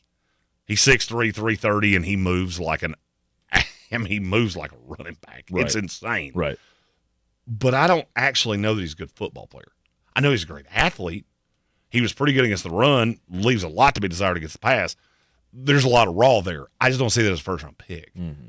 I don't see a team – maybe one of these teams sees the forest for the trees and takes a long-range projection on him. Oregon defensive linemen have a very long history of they start pretty well in the NFL, but it tends to flame out pretty quick. And I don't know why that is, but it is becoming one of those helmet scouting things around the league of, yeah, they were a high-end recruit and they were good, but they never really developed. Right. So there's not – they succeed, but they don't succeed because they have a plan. They don't succeed because they have moves. They succeed because they're just so damn good. And so they go up against the UCLAs of the world and the Rutgers of the world, and they dominate them, but then they get to the league and they're a notch behind everybody. Derek Harmon by the end of the year has looked good. He was completely lost early on in Steelers camp. Yeah. And he's the one I've liked the best of all of them. I think there is something to scheme and all of the things that go on at Oregon. But Mateo, and this is the first of what will be several times that you hear this phrase. If his name was Mateo Smith, we'd be talking about him third round. Yeah. The fact that you see that name and he was one of the top 5 recruits in the country and you know his brother, that's what puts him so much on that radar. And another, sorry, I didn't mean to cut you there. You're good. Defensive tackle, I didn't have Caleb Banks in the first round. I didn't have Kristen Miller out of Georgia in the first round. I didn't have Lee Hunter out of Texas Tech, who I don't think he's a first-round pick, but I think he's definitely a top 75-ish guy. Mm-hmm. And then Agent Orange, Dominique Orange from Iowa State, who is – I apologize in advance for how many times you're going to hear me say his name over the next 3 months, because it's going to be a dadgum lot. Jeremy's in love. It's not going to be the last time that it happens in this draft process. And by the end of it, you're going to be all set for draft day. Oh, there are so many names that I want to find a reason to talk about you. Mm-hmm. I mean, I do. I want to find a reason to talk about you. I don't have one yet, mm-hmm. but be patient, pet. I can't wait till we get to talk about Demetrius Crownover. I don't know what he specializes in. I made a mistake of sending the list to Tank because now he's just feeding me names. Yes. It's going to be fun. You're in the Sportsocracy, and we could not do Ephesians any of it. Price sock. Trust me, we have a whole clergy, if you will, of NFL draft prospects in this year's class. And we'll make sure that we talk about all of them throughout the draftmas season here in the Sportsocracy on ESPN Asheville, 92.9 FM, 880 AM, and 1400. We'll be right back. ESPN Asheville, your mountain weather forecast. Mild weather continues into the afternoon, seeing more clouds than sunshine, 62. Tonight, cloudy, 50 degrees. After midnight, maybe a little rain. Rain is more likely tomorrow afternoon, very mild, 65 degrees. Saturday, rain early, then showers, maybe a thunderstorm in the afternoon and evening with a high of 65. That could include the Panthers game. From the Weather Channel, I'm Ray Stajan. This report sponsored by the experts at Howard Hanna Beverly Hanks Real Estate, the real estate leader in Western North Carolina. Howard Hanna Beverly Hanks Real Estate is not like other real estate companies. They're built differently. As the #1 family-owned real estate company in the U.S., proven expertise and personalized service delivers results. Let them show you how at Howard Hanna Beverly Hanks. Want to make 2026 your year of adventure? Book that trip and learn a new language with Babbel. Go ahead, make a resolution you can stick to. Now is the time. Babbel's New Year sale is here. Unlock all of the languages on Babbel with a lifetime subscription for 65% off. Turn your daydream into a destination this year with Babbel. Get Babbel's lifetime access for less at Babbel.com. That's BABBEL.com. Babbel.com. Sound familiar? At Mattress Firm, we understand there are many problems that can keep you up at night, like snoring, aches and pains, or sleeping hot. Our sleep experts have the unrivaled know-how to match you with a mattress that can help. And now upgrade to a Tempur-Pedic and get a $300 instant gift, plus next-day delivery. For the great sleep you deserve, visit Mattress Firm. We make sleep easy. Restrictions apply. Next-day delivery available on select mattresses and subject to location. See store for details. The free iHeartRadio app is the #1 app for radio. One tap gets you the most live radio stations from all over the country. Or make your local go-to a preset on the app with another tap. Get what millions already have, the free iHeartRadio app. iHeartRadio. The #1 app for radio.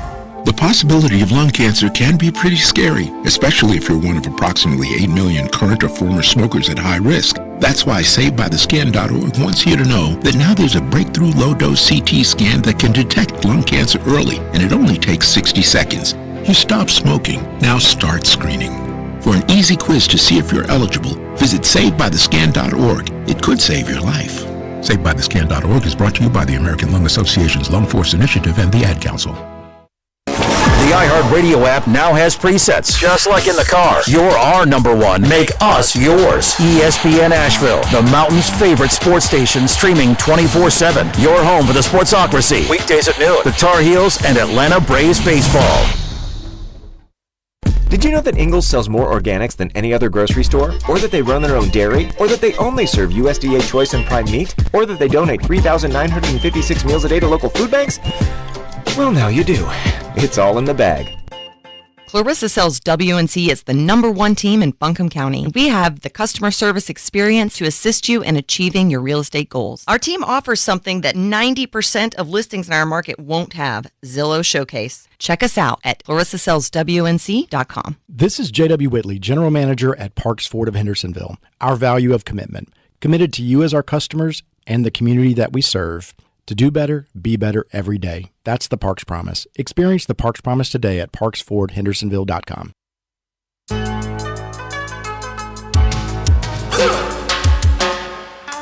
Welcome back into the Sportsocracy on ESPN Asheville. It is time for the most important message of the day.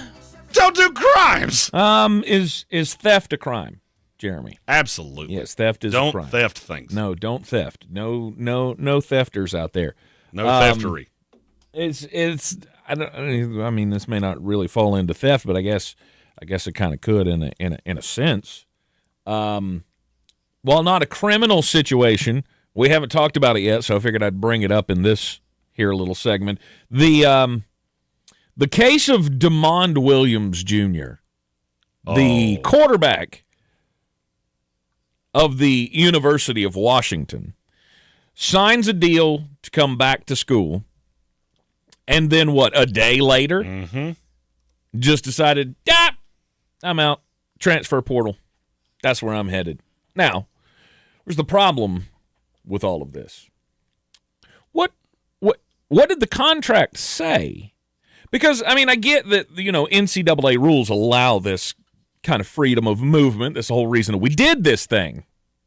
But college kids, just throwing this out there, when you put your name on a piece of paper that says that you're going to perform a certain job for a certain amount of money, you're legally bound to that contract, correct?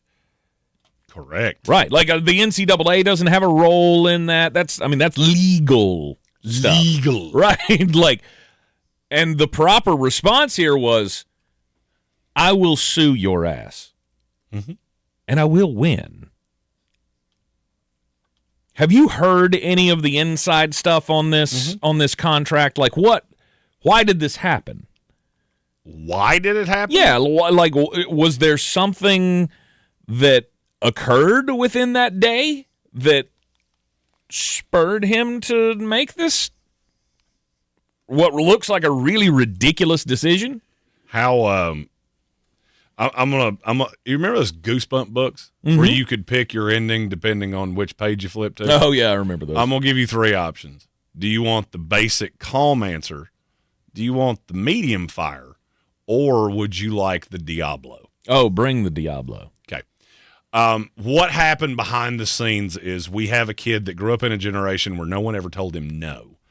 And he signed a contract, and then a salacious individual that did not have his best interest at heart and was looking out for themselves came with a bigger offer than Washington. And as someone that's never been told no in his entire life, he went, the hell with them. I'm going to do what's best for me. Hashtag team gets mine. There's no I in team, but there is a me.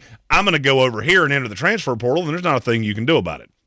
Now, this is where I, the 38-year-old, common sense individual, I hope Washington sues him within an inch of his life. I hope he doesn't get to play for either one of them next year and sets a precedent of your word is your bond. I understand your generation has not been taught that, but by God, I will teach it to you. And in today's news, because the story that I've been told behind closed doors, and I'm not going to out the school here, what I was told is that a couple of the quarterback dominoes fell. There is a school that got kind of left out of that and did not know what they were going to do at quarterback. They thought Damon Williams was one of those that one's, the ink's not dry on that one. We could probably get him out of it. And so they got in contact with the agent and said, we'll give you X. And it was a higher number than what he got out of Washington, which is already, oh, by the way, it's at the highest side. $4 million is the rumor. Yeah, I'd be very careful believing rumors. With a revenue share attached. There is a rev share, I can tell you that much. I mean, that's a pretty spicy deal for a quarterback to have, and for him to turn around and just in one day go, no, I got a better offer. Well, that's not how contracts work, sir. Well, and you said we'll sue you and we will win. I'm not so sure they will. Really? I'm not sure the contract's actually worth the paper it's printed on, because somebody has to enforce it. So if there is going to be a retribution, I can't preclude you as the NCAA. The semester hasn't started yet. I can't preclude him from withdrawing from school, entering another school, being legally eligible according to the rules of the NCAA, because the NCAA and NIL are different. They're not governed by the same entity. I cannot preclude you from doing that. The NCAA can't come down and say, because of this contract, you're ineligible. And that's what he's trying to do. He wants to withdraw from Washington. And just fight it. And just, what are you going to do about it? Right. Is there anything you can do between now and September of next year, or do I actually have all the power? And I'll just give you some of the behind closed doors, behind the velvet rope. Every entity in the NCAA is watching this, because if he gets by with this, college football, as you know it, is done, because now the contracts mean nothing. The players have all the control. The teams have none, and the agents know it. Yep. This is the benchmark case. Speaking of the news today, his agent has left. He's dropped him. His agent has just went, I'm out. I don't blame him. Nope. Sorry. Not doing business this way. I don't know the agent, but I know someone that does know the agent, because I know his name. I'm not going to say it. I don't know if it's in the story or not, but I don't believe it is. Yeah, usually those things aren't openly reported who the agent is, but that was another one of those that agents are going, what are you doing? What are you doing? You don't run stop signs while you're robbing a bank, stupid. That was, for lack of a better word, the way it was said to me. Yeah. Honor your contracts. Yes. Or, and here's a wild thought, don't sign them. Know what you're doing, and we did this for ourselves, with this ability of guys can just willy-nilly swap verbal commitments. These kids think it means absolutely nothing. Your word is your bond. If you're not going to abide by that, don't be shocked when I don't believe a damn word that comes out of your mouth.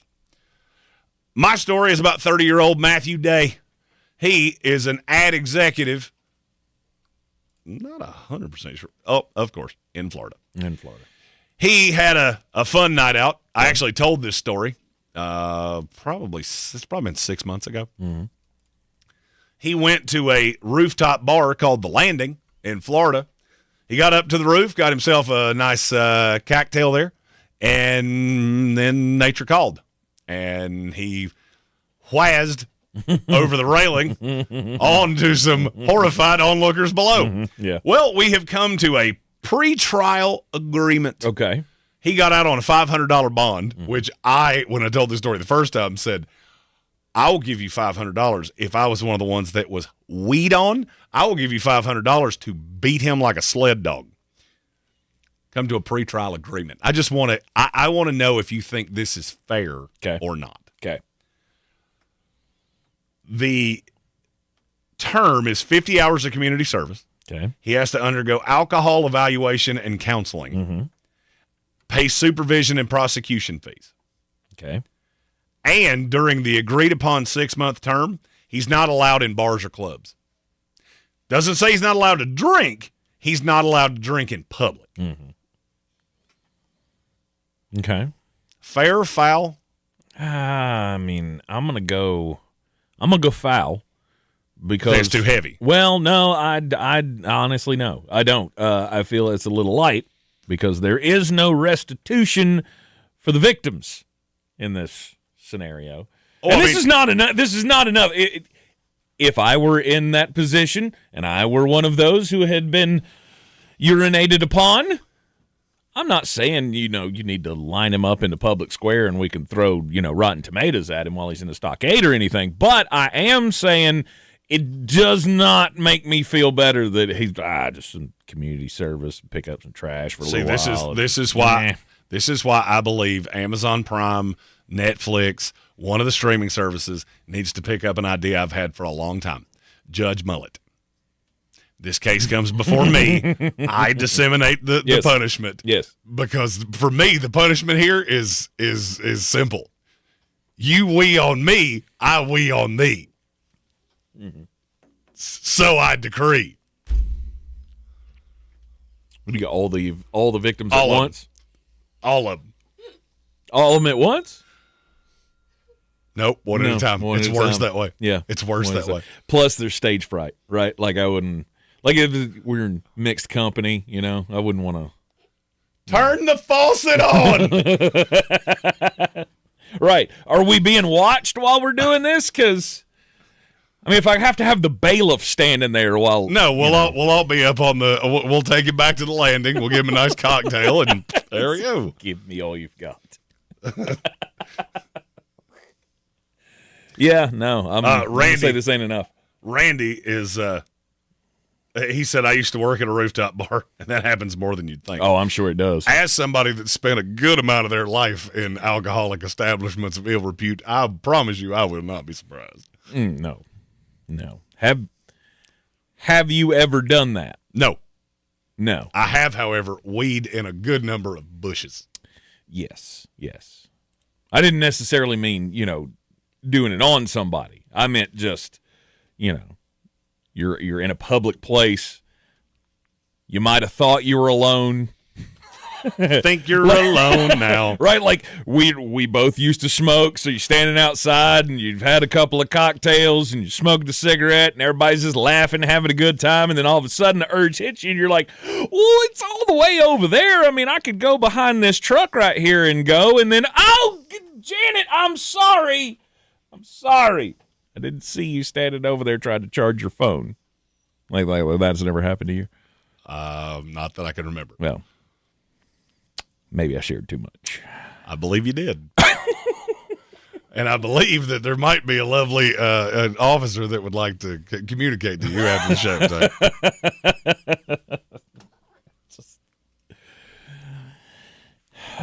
It happens. Just touching on stories that we haven't gotten to. Sure. Marshawn Lattimore was arrested for a concealed weapons charge in Ohio. Really? Now I think he should have been arrested for theft long ago because he stole from the Washington Commanders all season long. Well, I'd say that's the end of that.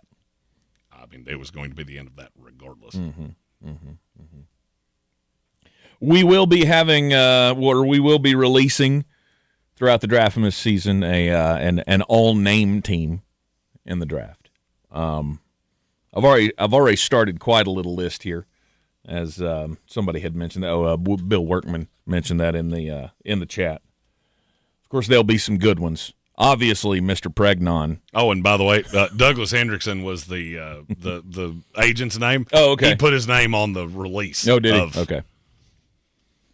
There you go. I just saw it on Twitter. I saw the name and I went, damn, that's our. Oh, okay. He's like, I was about to be like, man, that's the most ironic thing I've ever seen in my life. The phone is actually listening to me. Oh, Bezos.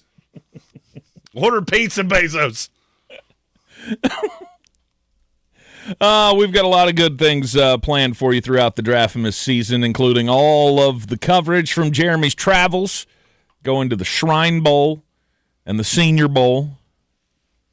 We just signed the official. We will be doing a live activation from Dudley's, a gigantic sports bar in Dallas, for the Shrine Bowl with Logan Paulson and the guys from the Washington Commanders, and then we'll be just a hop, jump, and a skip over to the Senior Bowl a few days later. Yeah, absolutely. It'll be what is the date on that? I have no idea. I'm having to do math. I'm not January going, 23rd. January 23rd. I had to do the math. Memory. Hey, we wanted you to go. I wanted to try to go, but I only get so many opportunities to take vacations, and that's the thing, and ladies I have gentlemen. To be your super chats, your dollars, they're all going to the Tank Spencer Memorial Days Off PTO Fund. yes. So I appreciate all of your. He's actually employed here. I come and go as I please. Right. His deal's a little different. Right. And so I have to pick and choose, and so I am going to be deciding to choose the combine and the draft. I'm completely happy not going to football practices. Oh, that's good for me. Oh, that's such a small part of this. I'm so excited. It's my favorite week of the year, and now my favorite week of the year is actually like a long 9-day week. Yeah. Because we do it in Dallas, and then we do it in Mobile. Oh, yeah. Liver, don't fail me now!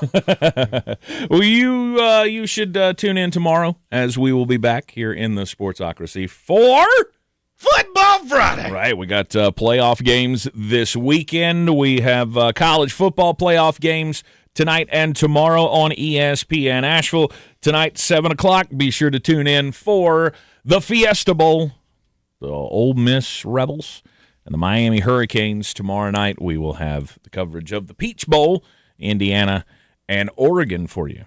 Lots of fun coming up on tomorrow's program. Y'all have a great evening, and we will see you then. ESPN Asheville, your mountain weather forecast. Mild weather continues into the afternoon, seeing more clouds than sunshine, 62. Tonight, cloudy, 50 degrees. After midnight, maybe a little rain. Rain is more likely tomorrow afternoon, very mild, 65 degrees. Saturday, rain early, then showers, maybe a thunderstorm in the afternoon and evening with a high of 65. That could include the Panthers game. From the Weather Channel, I'm Ray Staging. This report is sponsored by IHOP. Introducing the IHOP Value Menu. All your breakfast favorites like pancakes, eggs, bacon, or French toast are just $6 every day. Get a big, filling, sit-down breakfast for only $6. Go to your happy plates with the $6 IHOP Value Menu. Available every day at IHOP. You know who's listening to the radio? Voters. Lots of them. So if you're running for office, this right here, great place to reach them. And it's not like social media where people are just swiping through ads. With radio, they're engaged. Plus, it's 1/10 the time and cost of video. Don't just campaign. Connect with millions all over the country, even thousands in the smallest communities with radio. Be on the air in just 48 hours. Visit winwithiheart.com. That's winwithiheart.com. ESPN Asheville, broadcasting from the Ingalls studio at Radio Ranch. Log on to ESPNAVL.com and make us your #1 preset on the iHeartRadio app. ESPN Asheville, #1 for sports coverage in the mountains. Dan Scott here, inviting you to check out my new show every Sunday, 8 to 9 a.m. here on ESPN Asheville, where we bring sports and faith together. The Dan Scott Show, 8 a.m. Sundays on ESPN Asheville. I'm Coley Duffy. I'm Cody Ward. And we're the Chainsaw Brothers.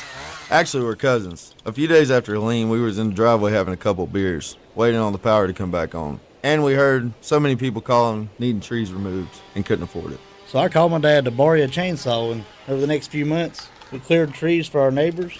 Our business was born out of wanting to help Western North Carolina get back on our feet. We are fully insured and licensed. We keep our promises, meaning if we say we're going to be there, we'll be there. In these parts, we live how we were raised. When you call the Chainsaw Brothers, you're not a customer, you're family. We're good at what we do, and we do it for a reasonable cost. For all your chainsaw needs, call the Chainsaw Brothers. 828-316-1013. Or find us on Facebook. See how we treat our family. Are you still covered up with storm damage and debris? Call us about our daily rates at 828-316-1013. That's 828-316-1013. We're the Chainsaw Brothers, and with our neighbors, we are Western North Carolina strong. Woohoo! Do better, be better every day. That's the Parks Promise. Our mission, to improve lives with every interaction. This is JW, General Manager at Parks Ford Hendersonville. Experience the Parks Promise today at parksfordhendersonville.com. That's parksfordhendersonville.com. Here's the pressure. Bryce throws downfield. McMillan behind the defense makes the catch. Playoff football returns to Bank of America Stadium. This is Anish Shroff. Join me Saturday as the Panthers take on the LA Rams in the wild card round. Picked again. Mike Jack takes it in for a pick six. Pre-game coverage comes your way at 3:30. Kickoff at 4:30 on the Carolina Panthers radio network. Asheville's home for the Panthers. News Radio 570 WWNC. This is ESPN Asheville, Asheville's #1 sports station. Coming up the middle on a blitz, he throws to the end zone, touchdown! Beer City's Tar Heel station. Off the back, iron, Wilson comes soaring in to dunk it home. Home of the Sportsocracy. He said, Kyle Shanahan asked, why isn't tic-tac-toe named Hugs and Kisses? Hugs and Kisses. Now that's all Tech's going to call it. Live from the Ingalls studio, weekdays at noon, ESPN Asheville. Portions of the following program were pre-recorded. Asheville's #1 sports station, ESPN Asheville.